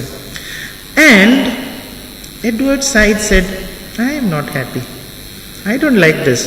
This is terrible. This is tragic. See, I am a left-wing aligned person and my heart aches when I see that literary theory is not interested in social and political considerations. So I want a literary theory, Edward Said said in The World, the Text and the Critic, that I want a literary theory that has social commitments and that has political interests. So I want a politically committed, socially aware literary theory. And he didn't like it the way Paul Deman explained it, because he felt literary theory was originally in the sense initially interested in social and political considerations. But he felt people like Paul Deman are driving literary theory away from its social and political commitments by saying that it is all about linguisticality. And here Edward Said uses the word not linguisticality, he uses the word textuality. And that is how textuality, the word textuality came to mean the linguistic turn as well as the idea that Paul Deman expressed through the word linguisticality. Now, this is what Edward Said said. So I want a literary theory that is politically committed and socially aware. And why did he want to do so? He said, I know two poster boys also. Post is also about posters and poster boys. He said, I know, Paul Deman, you are taking two of the most important poster boys of modern literary theory with you by saying that it is all linguistic. Who are the poster boys? Foucault and Derrida. So you take these poster boys with you, but that is unfair. I will not let you take them with you with this politically disinterested, socially unaware version of theory. So he said, I propose a different version of literary theory, and I am not proposing, but I think that this is literary theory. And he suggested that literary theory should ideally be understood alongside the textuality version or the linguisticality version. It should also be understood along the lines of the ideas propounded by Louis Althusser and Michel Foucault. Which ideas? Louis Althusser's ideas on ideological state apparatuses and Michel Foucault's ideas on power and discourses and power, discourses of power formation, all these things. Now, why is Edward Said so interested? If you recall correctly, if I recall correctly, this man, Edward Said, his idea of Orientalism is originally based on these two theorists and these two theories. Louis Althusser's ideas of state apparatuses and Michel Foucault's concept of power. This is why Edward Said wanted this kind of refashioning, because if that's my word, because I feel that time it wasn't like that. But he felt that it was just that Paul Deman said like that, but I don't believe that was what Edward Said said. Anyway, what happened was both these things came together. They both raised contradictory arguments. Paul Deman was against Edward Said. Edward Said's argument was against Paul Deman's argument. So they were against each other in their ideological stance, and a lot of critical, hair-splitting arguments were going on throughout the Western institutions and Western universities, academia, literary circles around who is correct. People like Frank Lentricia. These people, and the later deconstructionists, whoever we call as later deconstructionists, they all pitched in with their own versions. And basically we can say why I brought in Paul Deman and Edward Said is expressly because the entirety of the discussions can be mostly divided into these two lines of thought. The linguisticality version of Paul Deman and the textuality plus social political commitment of Edward Said. That is how literary theory evolved throughout the, not the centuries, but throughout the years. It was slow progress, right? Fast progress probably, because 1980s and 1990s. So what happened was, though these people were speaking against each other, but there is something which is very curious about canon formation. Canon is formed by what is happening, not who is winning or losing. If a discussion happens, that discussion goes into the syllabus. And this is expressly what happened. These discussions all went into the syllabus and they were called the theory wars. They were, baptized as the theory wars. And it looked obscurantist, it looked faddish, and people were critical of literary theory, but they couldn't do anything because everybody was speaking about literary theory. Everybody, so-called knowledgeable people, experts, were speaking about literary theory. So what will we do? This was the problem, and teachers were worried. People who made syllabus, they were worried. So what to do? Who to speak about? Which theory is correct? Is there a correct theory? What should we teach our students? They asked three major questions. The professors, the teachers in universities, the decision makers, they asked three questions to the philosophers. Tell us these three things. One, who are the authors and which are the texts that we should teach? What is the canon? Tell us which is the canon. Which is the correct canon? Is there a correct canon? So that is the first question. Secondly, which is the critical method that we should follow?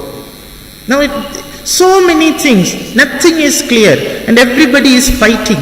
So what should we follow? And the third question, who will decide the answers to the first and second question? Who will decide? This was the three problems. And the answers to these three questions emerged over the years. Nobody gave an answer, but answers emerged.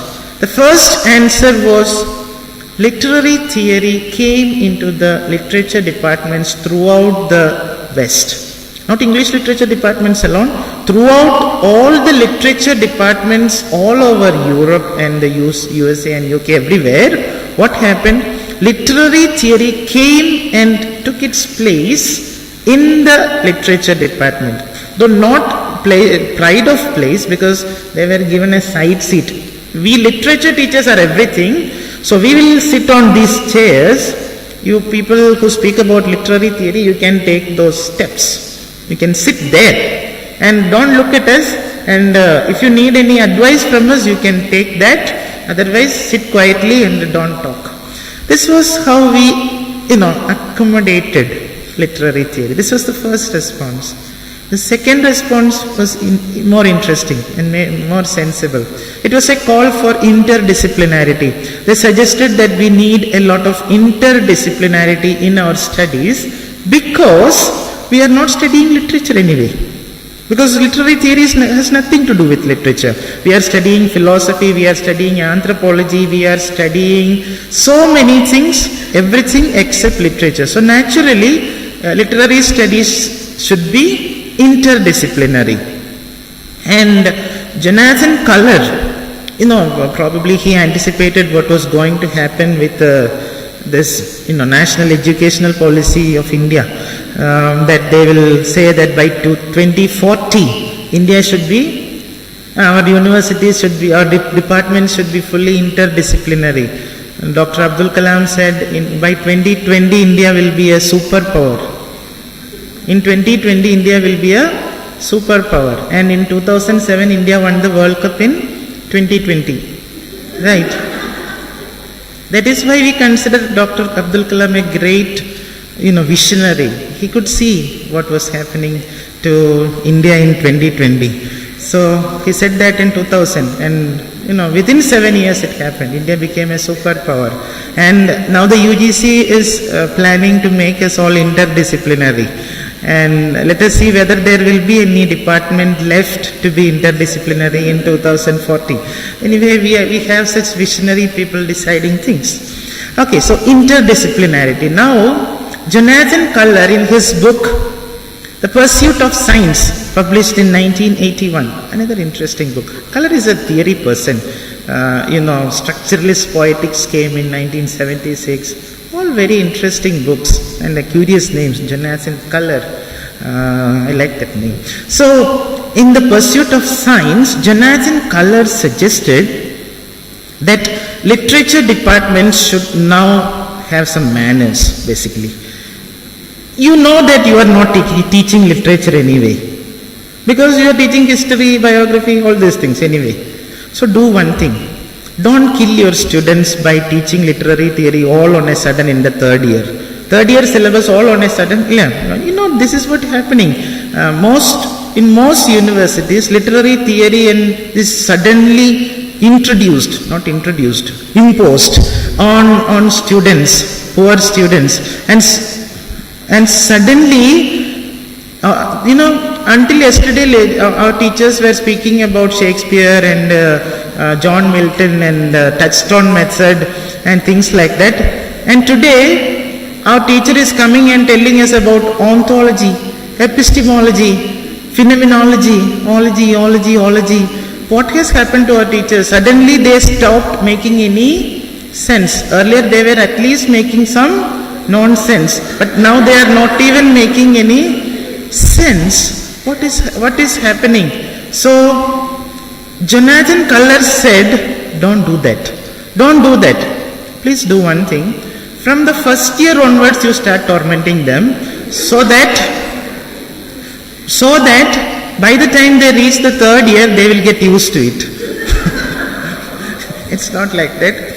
Jonathan Culler said, he gave a very interesting idea. He suggested that English departments should try to introduce these basics of, for example, philosophy. So, if there is a philosophy department in the college, collaborate with the philosophy department and make sure that some teacher from philosophy teaches the students about the basics of philosophy from the first year onwards. Means, you English teachers, please don't try teaching philosophy. You are already struggling with literature, so don't meddle with philosophy. So, this was what he suggested. Let us try to make it interdisciplinary, and that will help our students. And this is something that many people are suggesting even today. Many teachers are requesting, I think this is an autonomous institution. Maybe, I don't know whether you are doing it, but if we can do something like that. But then there is a negative side to it. Students are already fed up with the way we make our syllabi, because they come to study poetry, drama. They think that literature is very beautiful, lot of poems and dramas. First year, theories of communication, literary, this, that. The first time you see a poem is probably in the third year. That is the way many of our, maybe not in your college. So if we, when a student comes to first BA English, if we start teaching them philosophy and architecture and less is more and less is a bore, all these things, I doubt they will last even until the end of the first semester. So, I think it has to be done very carefully, but there is something useful in what Jonathan Culler suggested. Anyway, this is what happened in many Western universities. We haven't taken that. What we are doing is, from the first year onwards, we are teaching them about Gandhiji and nationalism and patriotism and social commitment, so much so that by the third year, the person we hate the most is Mr. Mahatma Gandhi. So, really, it is happening in many universities. They are trying to, because all the time you are not our English students, general English students, no, people from other departments, they are being bombarded with Gandhiji, lot of Gandhiji, and not written by some literary writers, but by some, I don't know where they find all these writers from. And this kind of people hate literature and language to the hilt. Why can't we teach some Happy Prince and some interesting stories and tell them that this is so? Why should everybody hate us, right? At least they should feel some. It's not like that. English teachers are loved, well loved. A story that I tell often. It's not a story that actually happened in a college. An inspector came to a college in Tamil Nadu and he asked the students, "Dear students, who is your favorite teacher?" And they said, "Our English teacher is our favorite teacher." So which is the college? Anyway, not lady dog, right? I don't know. Okay, now you will say no, yes, but later you will say no, so I am not asking. Students said, "Our English teacher is our favorite teacher." The principal was startled. Why English teacher? That bloody fellow, why is he so loved by the students? And all other teachers were very upset. So the English teacher is so happy. And the inspector asked, "Why, my dear students, what is the speciality of your English teacher?" And the student said, "Sir, the thing is, all our teachers are teaching us in English, but our English teacher is the only teacher who teaches us in Tamil. That is why we love our English teacher." So there are not Lady Dog College, right? No.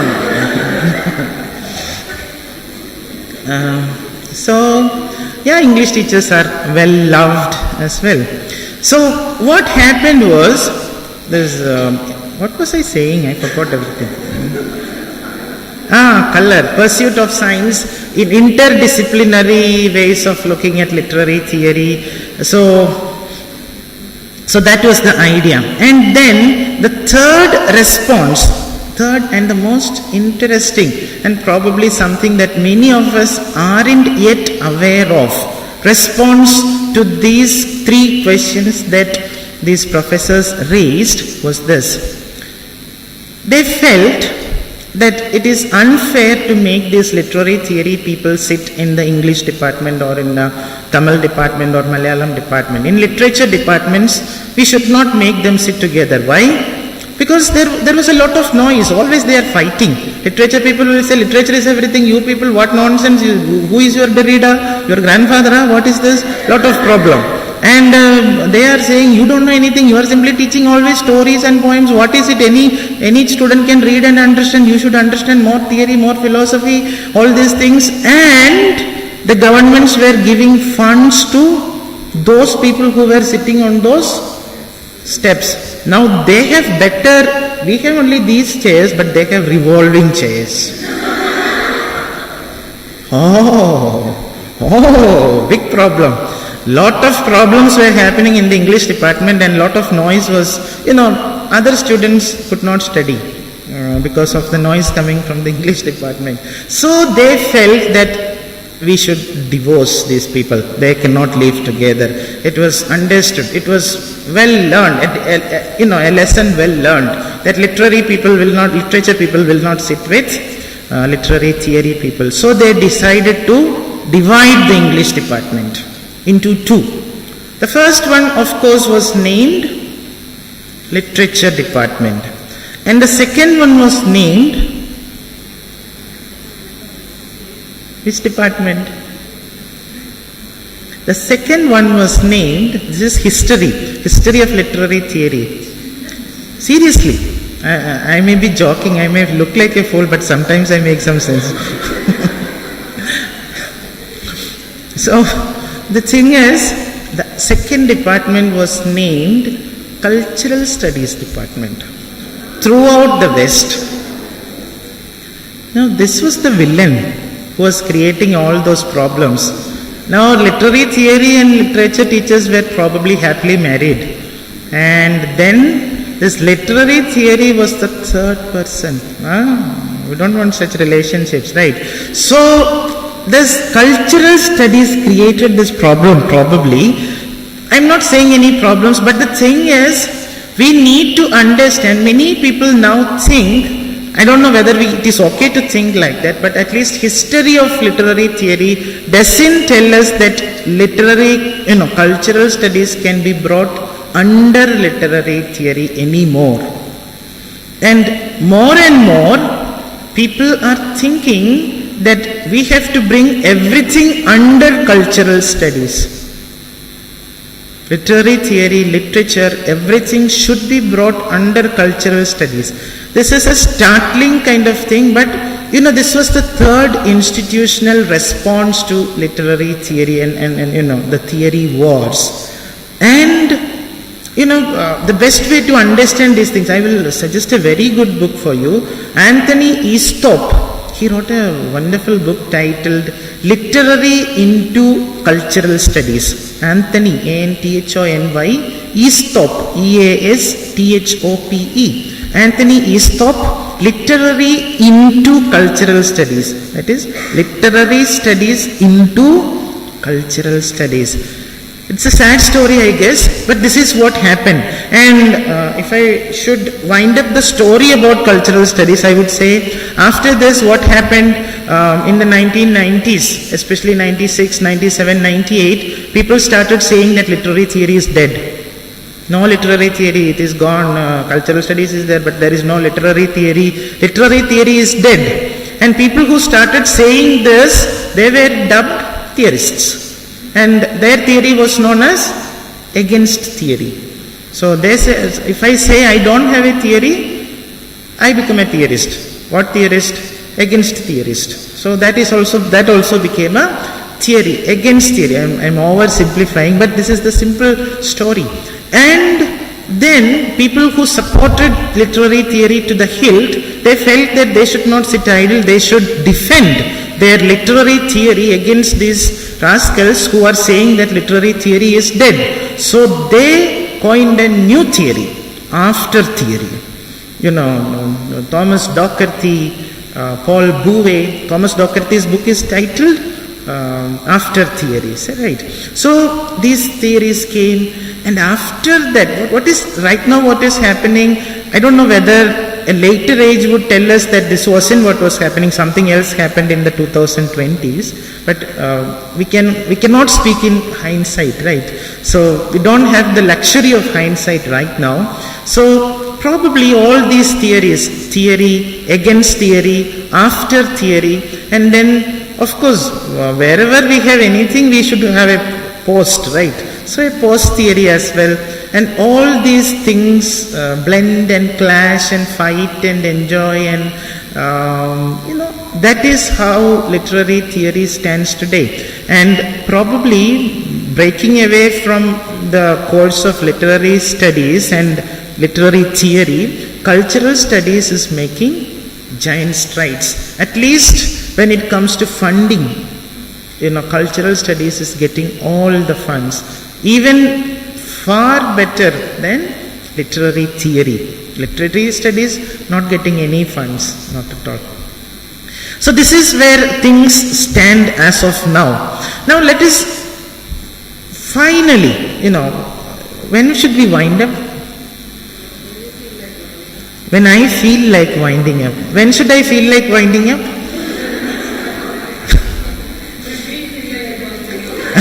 Okay. So this should be an audience response theory, right?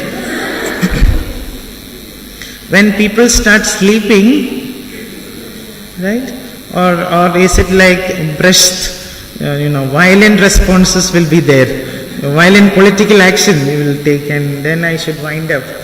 Anyway, I will say a couple of things about post theories as well. For example, let's wind up by 12:30, right? Yes, ma'am.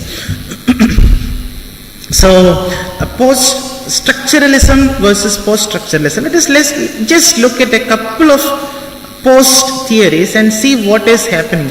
I'm sure most of you understand these things, but to put things into perspective, into this linguistic turn perspective, let us look at, say, structuralism versus post-structuralism. Now we have this word post. What does the word post mean in post-structuralism? Generally, when we speak about post, we mean something like something that comes after something. For example, this is the morning session. So if we have a session in the afternoon, that will be the post-lunch session.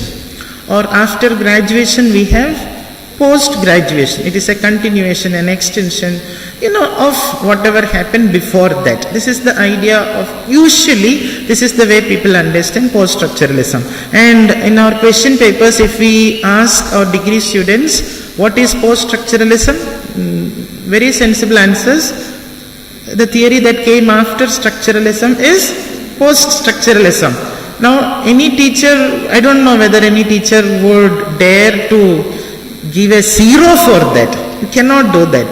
You may not give full marks, but you cannot give a 0, because historically at least it is true. It came after the structuralism, right? But people think differently as well. One way of looking at structuralism and post-structuralism is, post-structuralism is something that continued the tenets of structuralism and developed it further and things like that.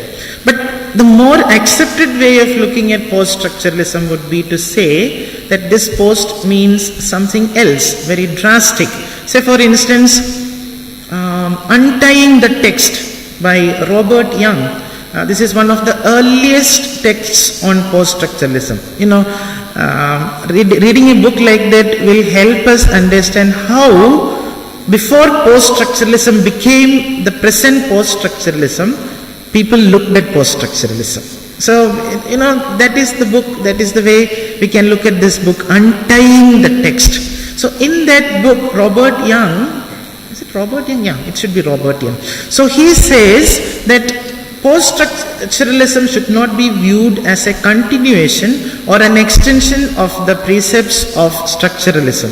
Rather, post-structuralism should be looked at as an investigation into, a critique of, critique of a subversion of the theories and concepts of structuralism. And this is how we largely understand post-structuralism today. And post-structuralism has its, major differences with structuralism. For example, structuralism believed that there was meaning, and though the human being is not the agency for meaning, they believe that meaning is produced by the system. The system gives meaning to the structure. So, for example, the person who kicks a ball between the two poles, it is the system, it is the poles, two poles that decide whether it is a goal or a self-goal or a no goal. Why? There are different ways of looking at the post. 2 posts there and 2 posts there. If I look at this post and then I push the ball between this post and this post, I will not get a goal either. So it is the system. And if I push the ball there, I will get a goal. If I push it here, I will get a self goal. So this is the system. The system gives meaning. This was the idea with structuralism, and we had all those ideas coming up. For example, they spoke about, we had psychoanalysis, which spoke about a base structure and a superstructure. In the sense, I used Marxist terms, but their idea was the unconscious and the subconscious that lies beneath, and the conscious, which is on the outside, which is visible. This was the way people defined it. So there was psychoanalysis, then there was Marxism, which spoke about the base structure and superstructure. So structures, they looked at things based on the structured, systematic way of looking at things.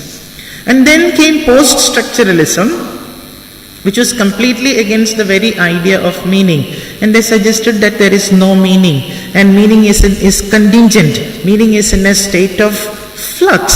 So this is how post-structuralism started looking at the, thing called meaning. And of course, post-structuralism decided that author is dead, that the reader is born. It also decided that it will open the canon. It also wanted to, foreground literary theory and take literature to the backdrop. And we had, in post-structuralism, we had theories like New Historicism.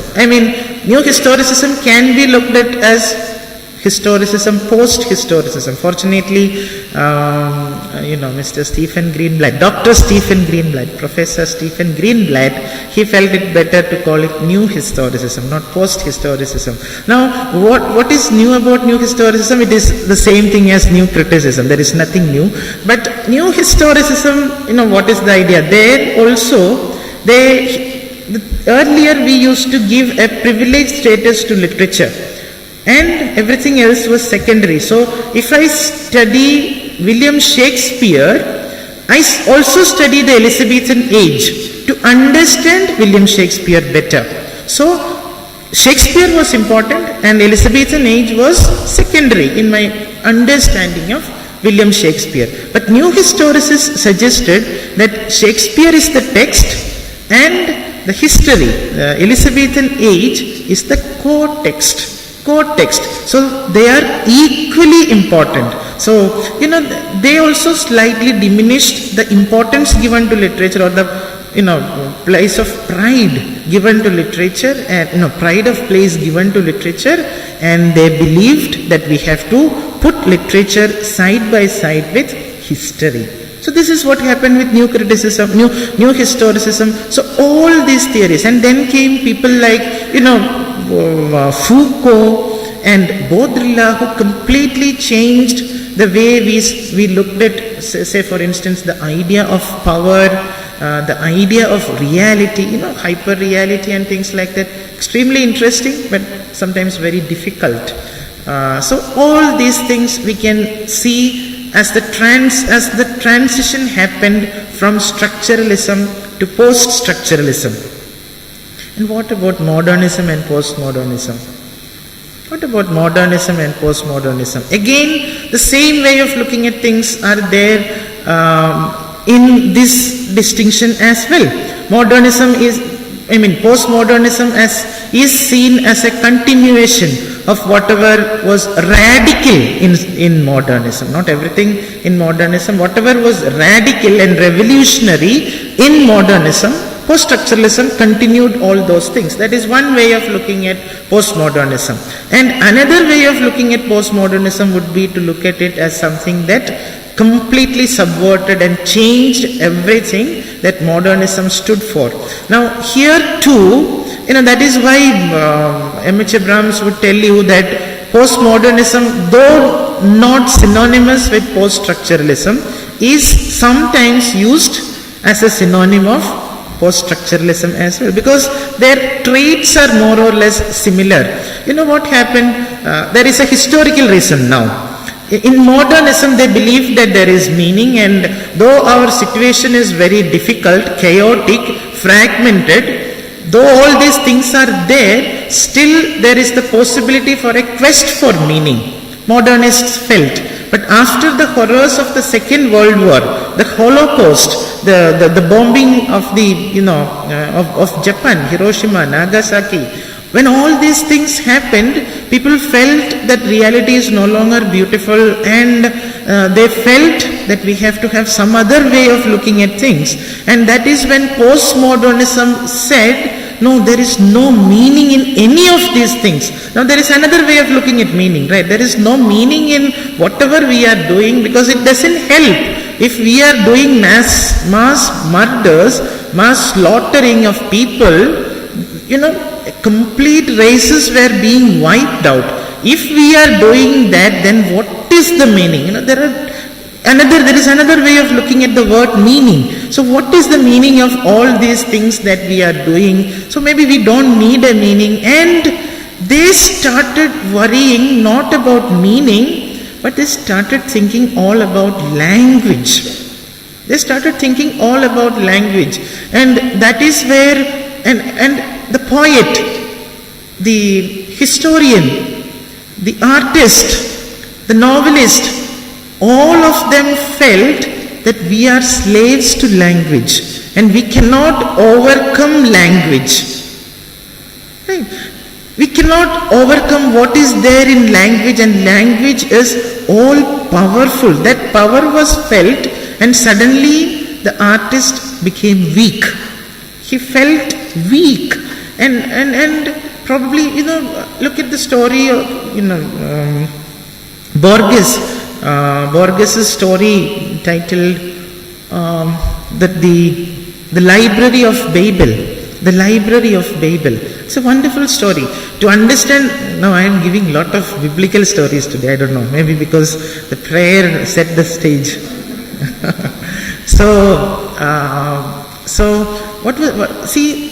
The Library of Babel. So to understand the Library of Babel, we have to first understand the Tower of Babel. So in the Holy Bible again, we have this story of the Tower of Babel. What happened?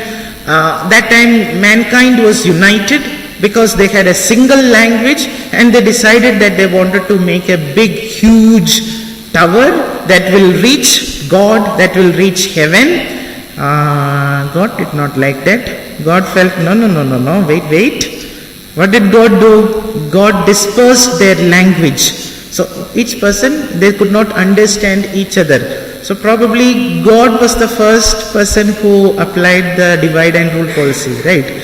So this division happened. Language was divided, fragmentation happened, and that is the story of, and so this whole project failed. The whole project of constructing a tower that would reach to heaven failed. Think of it as a pillar. Then the tower failed. Now, in the Library of Babel, Borges speaks about a huge library that houses all the books in the world. And in a postmodernist way of looking at things, Borges says that this library has all the books that will ever be written. It has all the books. All books are written and all books are here in this library. Now what is happening in the story? People are coming from far and wide to this library, spending days and months in the library with the hope that they will be able to know something about the hidden codes of their language. That is what they thought that they will be able to get from this library. Everyone returns disappointed because they don't understand anything, and Borges wants to suggest that this library will outlive mankind. And what is this library? Language. This library will outlive mankind. And Borges says, the narrator says, I also try to go through all these books, and I also couldn't find any meaning. So there is no ultimate meaning, there is no transcendental signified, there is no, if you speak about in a postmodernist way, you can say there are no, mini narratives and meta-narrative. There are no meta-narratives, bigger ways of understanding things. So this library will outlive us. And that is the acknowledgement of postmodernism. As against modernism, postmodernism acknowledges this. Look, think about it. If romanticism was an over-exaggeration of the self of the poet, modernism was an over-exaggeration of what you call the complete absence of the self, and that is why people like T.S. Eliot spoke about depersonalization. The poet who writes and the person who feels and the poet who writes are two different people.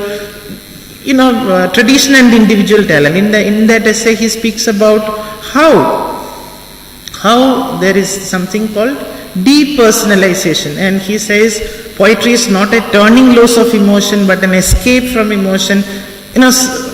Certain things that probably many of us couldn't agree when we even enjoyed tradition and individual talent. So this was escape from individuality, and it was trying for extreme objectivity. Right? This was what modernism did. And then what happened with postmodernism? Postmodernists didn't lament about the self at all, neither subjectivity nor objectivity, because we are all conquered by language. That is what they felt. And that is why we have Frederick Jameson, who beautifully, summarizes it saying, language is the prison house of being. Language became our prison house. And in that prison house, you and I live, we breathe, we take life from, language, which is our prison house. So, I don't know how to look at prison house. It's an opportunity as well to be in a prison house, but it's painful sometimes. And if I can wind up, I think there is a beautiful way to explain this prison house of existence, prison house. In Shakespeare's sonnet number 18, we have a concluding couplet. Sonnet 18, what is the title? Shall I compare thee to a summer's day? So that poem ends in a very beautiful way. So long as men can breathe or eyes can see, so long lives this, and this gives life to thee. Right? So who is that? Shakespeare didn't want us to say that it is about language. He probably meant Henry Wriothesley, his beloved patron, or he meant poetry itself. I don't know. Anyway, so long as men can breathe or eyes can see, so long lives this prison house called language, and this gives lives to all of us. So our lives, this is the linguistic turn. We take our life, we take breath in and through language. Whether it is tragic, whether you want to call it a home or a prison house, it's up to you. It's up to us. It can be a home, if you would want to call it a home. In The Bet by Anton Chekhov, there is a beautiful description of a small window.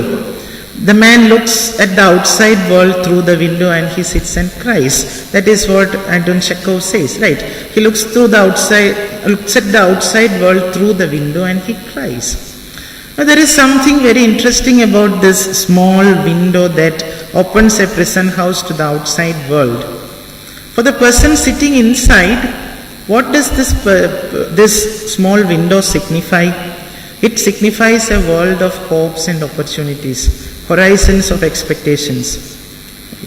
And what does a man standing outside see?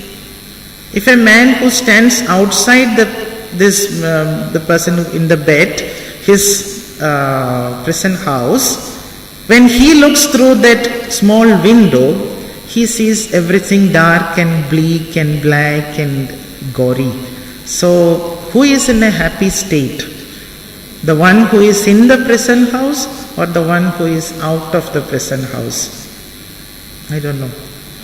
It's up to you. So thank you all for your very kind and very patient listening.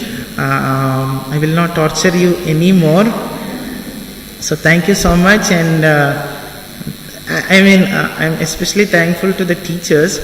I rarely find teachers finding the energy and the patience to sit through a lecture. So you are wonderful people. You could as well have gone and done anything, and to a young person like me, you never had to listen anything. You could have easily gone. So it was very sweet of all of you to be here till the very end, and I'm so happy. And my opinion of Lady Dog College has only been enhanced by what I have seen and felt. So that is it. And do we have an interactive session? Do we have questions?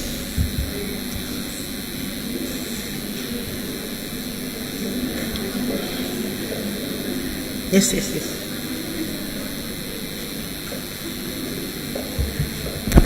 So, thank you, sir, for the enlightenment you passed on to us from your intellectual cornucopia. So, we could really sense the energy and the vibe from you. And you thought that we were tolerating you maybe, but in reality, that isn't the reality. And we know that there is no reality because of all these posts and all. So now the floor is open for questions, friends. So sir will be answering the questions.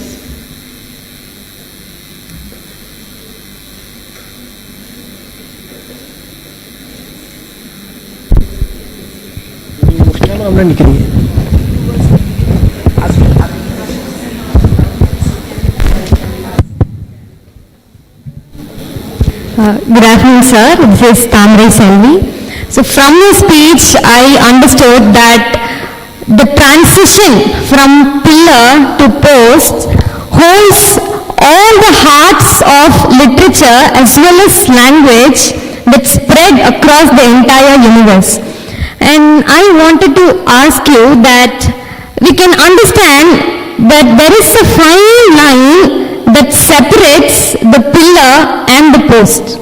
There is a fine line that separates absurdity and reality. So how intense is this fine line according to you in the role of language? I think that is a very thick line, not a fine line. Yeah, it something separates. If you look at the pillar and the post, the meanings of the words pillar and the post, there isn't much separating the pillar from the post, right? So that way there is a fine line, but I don't know whether we can say absurdity from, absurd. Yeah, we can say these things, but I would much rather say that there is a huge difference, not a fine line. There is something very big that separates the pillar from the post, and all that we face today, whether we love it or hate it, is because of this transition. This transition that the world has gone through, that philosophy has gone through majorly, but also our studies, literary studies, academic disciplines have all undergone this transition. For example, the teachers. The death of the author is applicable to the teacher as well. We may soon find the death of the teacher. For example, last 2 years we had technology be, taking the role of the teacher, and it's all fine and good to say that, the human element is very important, but do we really feel, teachers, do we really feel that our human element is that important for our students? So, there is a chance that the teacher may very well be dead already. Only future can tell whether the teacher is dead. I don't know, but technology can be the next teacher. And sit down. And secondly, I don't know how much we are aware of what we are doing. On the one hand, the corona-imposed lockdown and the lectures, online lectures, helped us listen to some of the greatest thinkers and speakers from all over the world, which was a wonderful experience, thanks to corona, I should say, because and the transition is huge. Ask your teachers. This is what I would say. How big is the transition? Because I think they all have gone through this. You may have been born into a post-structuralist, post-modernist world, but people who have actually seen what I was describing earlier, when literary theory came into a literature department, that was tragic. And nowadays a teacher who doesn't know literary theory is considered somebody useless. Is it? Is it right? No, not at all. But this is what is happening. So if you are not interested in literary theory, what is it? You don't know anything. So this kind of attitude has come. Right? So the change is huge. The practical implications are very huge. Theoretically too, philosophically too, there are very huge differences. Yeah, in a way, fine line, because if you use Einstein, if you quote Einstein, he will say a fine line separates a genius from a madman. In that sense, yeah, who is the genius and who is the madman, that's your decision. Yeah, so thank you, Tamari. Nice to listen. Yeah. Sir, there is a question from YouTube. Ms. Abhinaya has asked this question. How do you think these terms in theories, looking at power and reality, can be popularized and practiced for good among authorities of literature? From there, how can it be taken to the common public? Can you please repeat the second sentence? How do you think these terms in theories, looking at power and reality, can be popularized and practiced for the good among authorities of literature? You are asking how to be didactic, right? How to be, this is a very problematic question.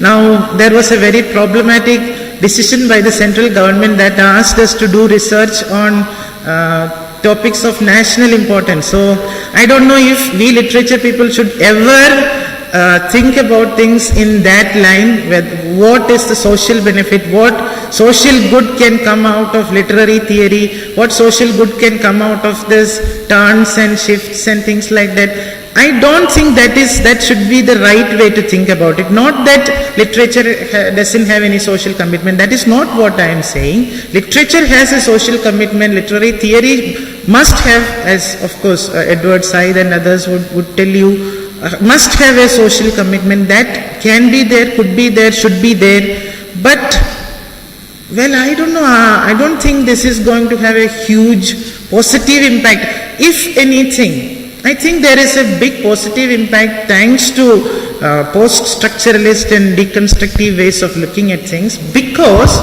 we now understand and agree more or less that there are many truths. So my truth can coexist with your truth. It is not, the Western worldview was always in binaries.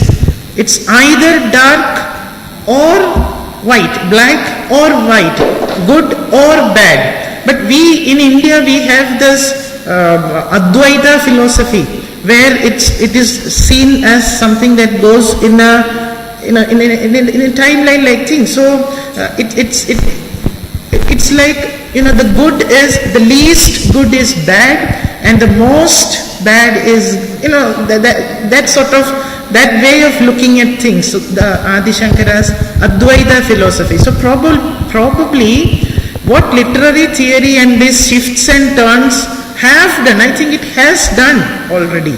That it has told us that there are multiple truths. There can be multiple truths, and your truth and my truth can coexist, and there can be other truths as well.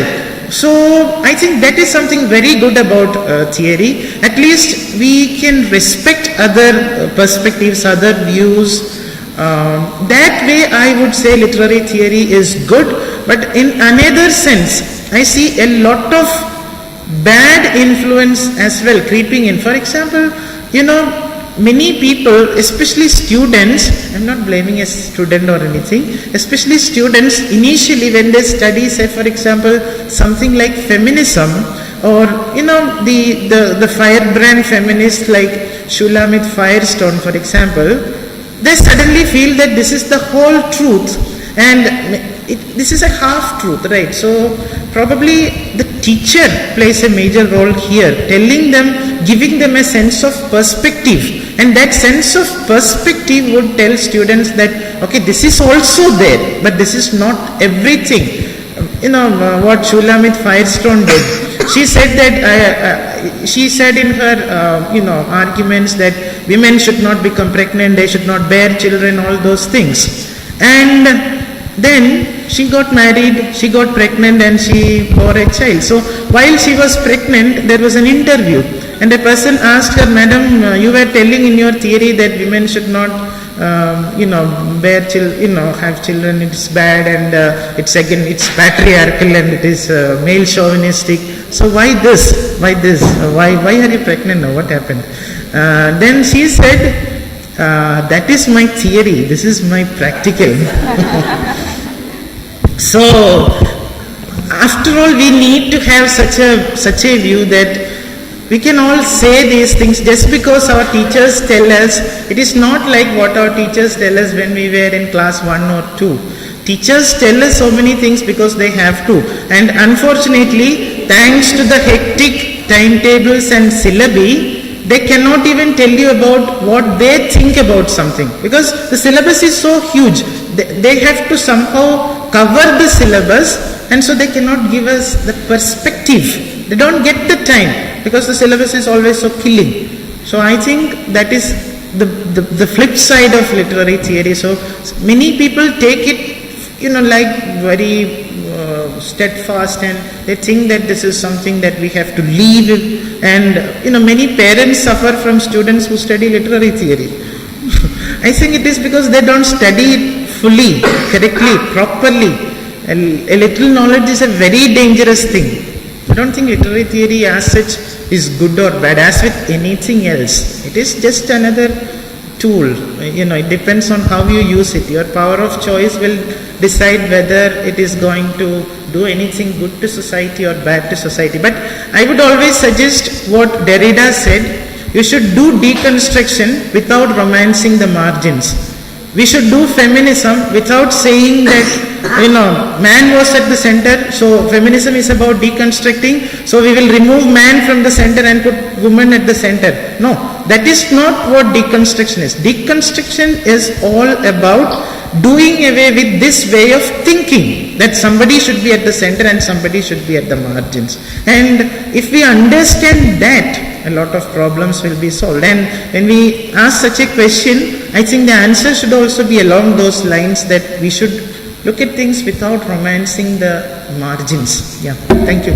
Nice question. Abhinaya, thank you. I have a question, sir. Like you said, we live in an era of pluralism and the meaning is contingent. So, do you foresee a backlash? What kind of backlash is it going to be? Are we going to go back to meanings all over again? What is it? See, there is a problem.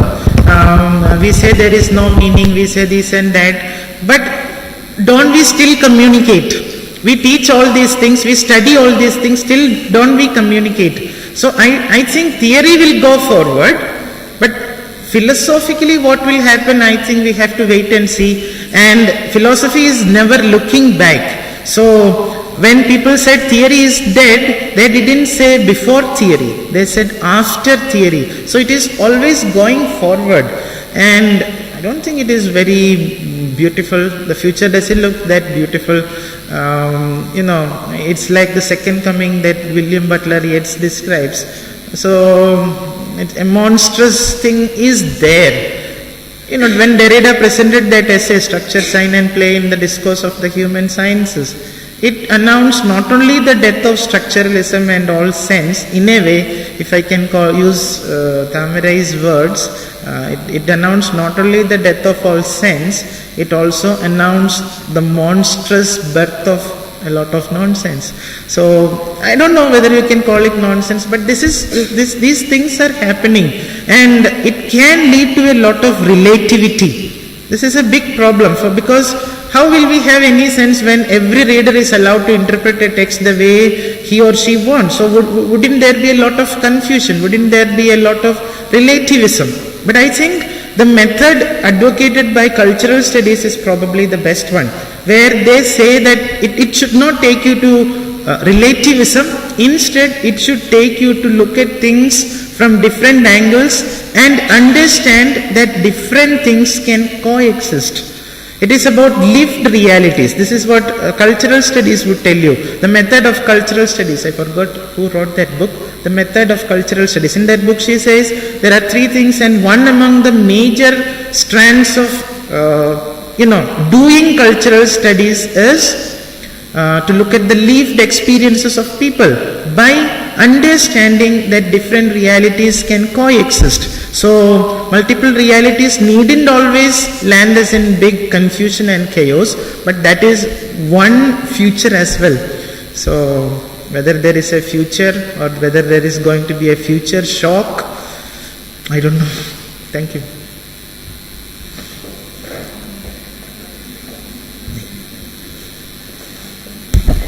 Thank you, sir, for your answers. So now it's post-seminar. So without any postponement, let us post some thankful notes. So it would be fitting only if a poet delivers the vote of thanks to another poet. So I request Dr. Sukha Joshua to deliver the vote of thanks. Now, before the poet, Dr. Sukha Joshua, delivers a vote of thanks, I'd like to invite another poet here now amidst us, Ms. Tamarai Selvi, who is doing her final year undergraduation. She has published this book of poems. It's the universe inside her. So this budding poet could receive this book from this poet. We are very honored. And what is very special is the universe inside her, which was published in July 2021. Dr. Manu Mangat was the editor. So I think it's fitting that she receives this book from her editor.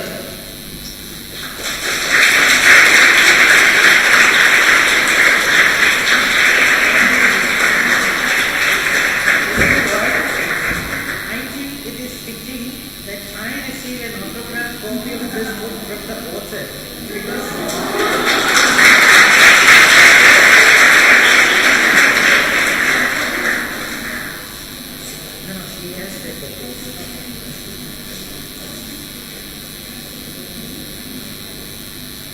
she pleasantly surprised me with the quality of her poems. For a degree student to write such poems with such depth and with such clarity of thought and linguistic proficiency as well, it was unbelievable. I was truly impressed, and that was why I could edit. I wanted to edit this poem. So thank you, Tamarai, and wish you all the best.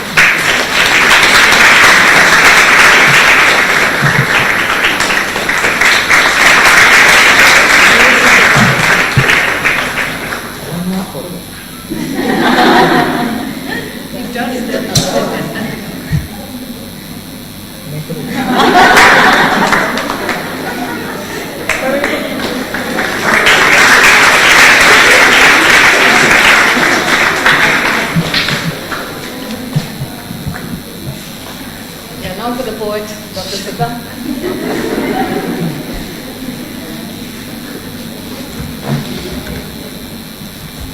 Dr. Manu Mangat, you came, you spoke, you conquered.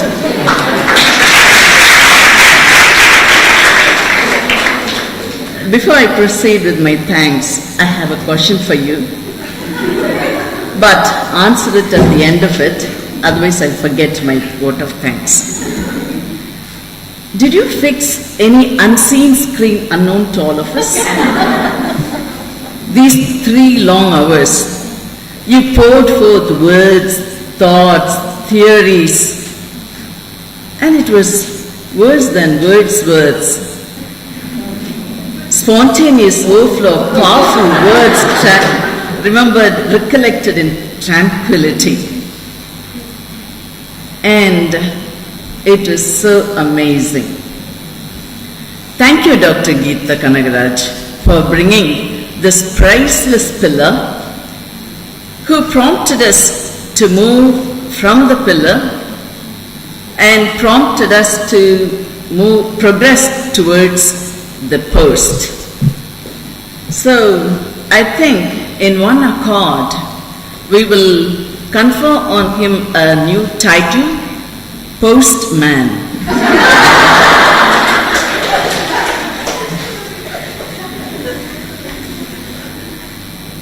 Dr. Manu, you said, the mirror and the lamp made M.H. Abraham the loveliest of theorists of all times.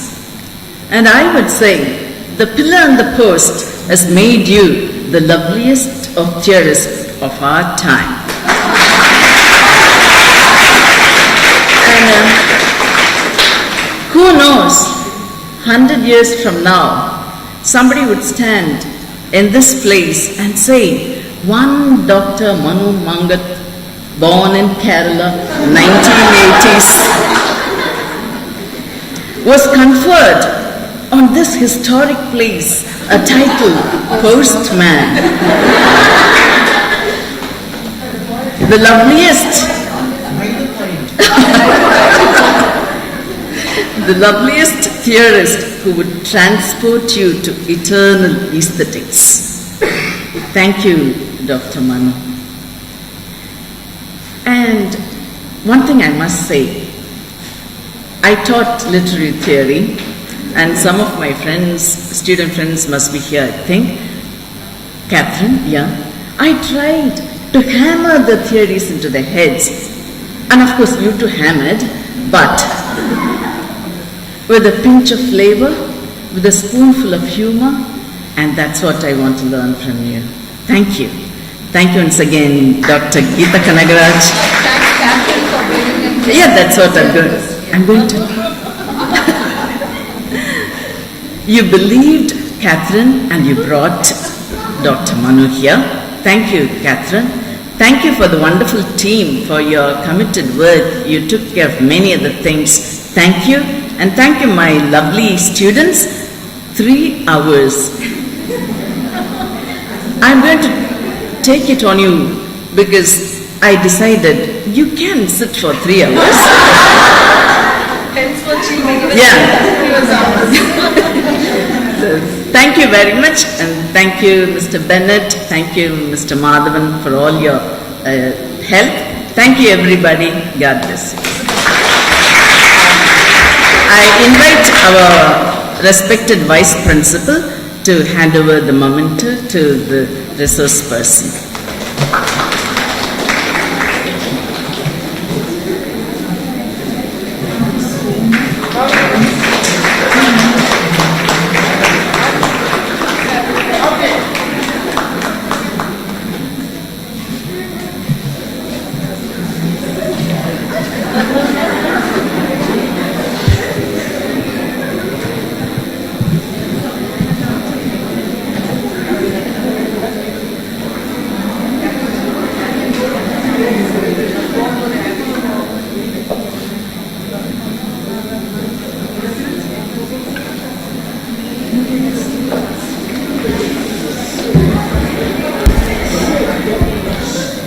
So it's already understood that I have to thank everyone.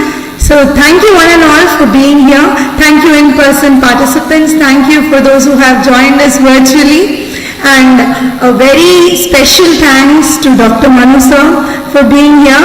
So I only after looking at his CV did I really realize that Manu sir has 20-page long CV, but even before that, as ma'am said or already mentioned, I was carried away by his lecture, and as we were all carried away today. So he took time and he promised to come to a college, and he is here today with us. So it gives me like immense pleasure. So thank you everyone. Have a good weekend. Thank you. Thank you.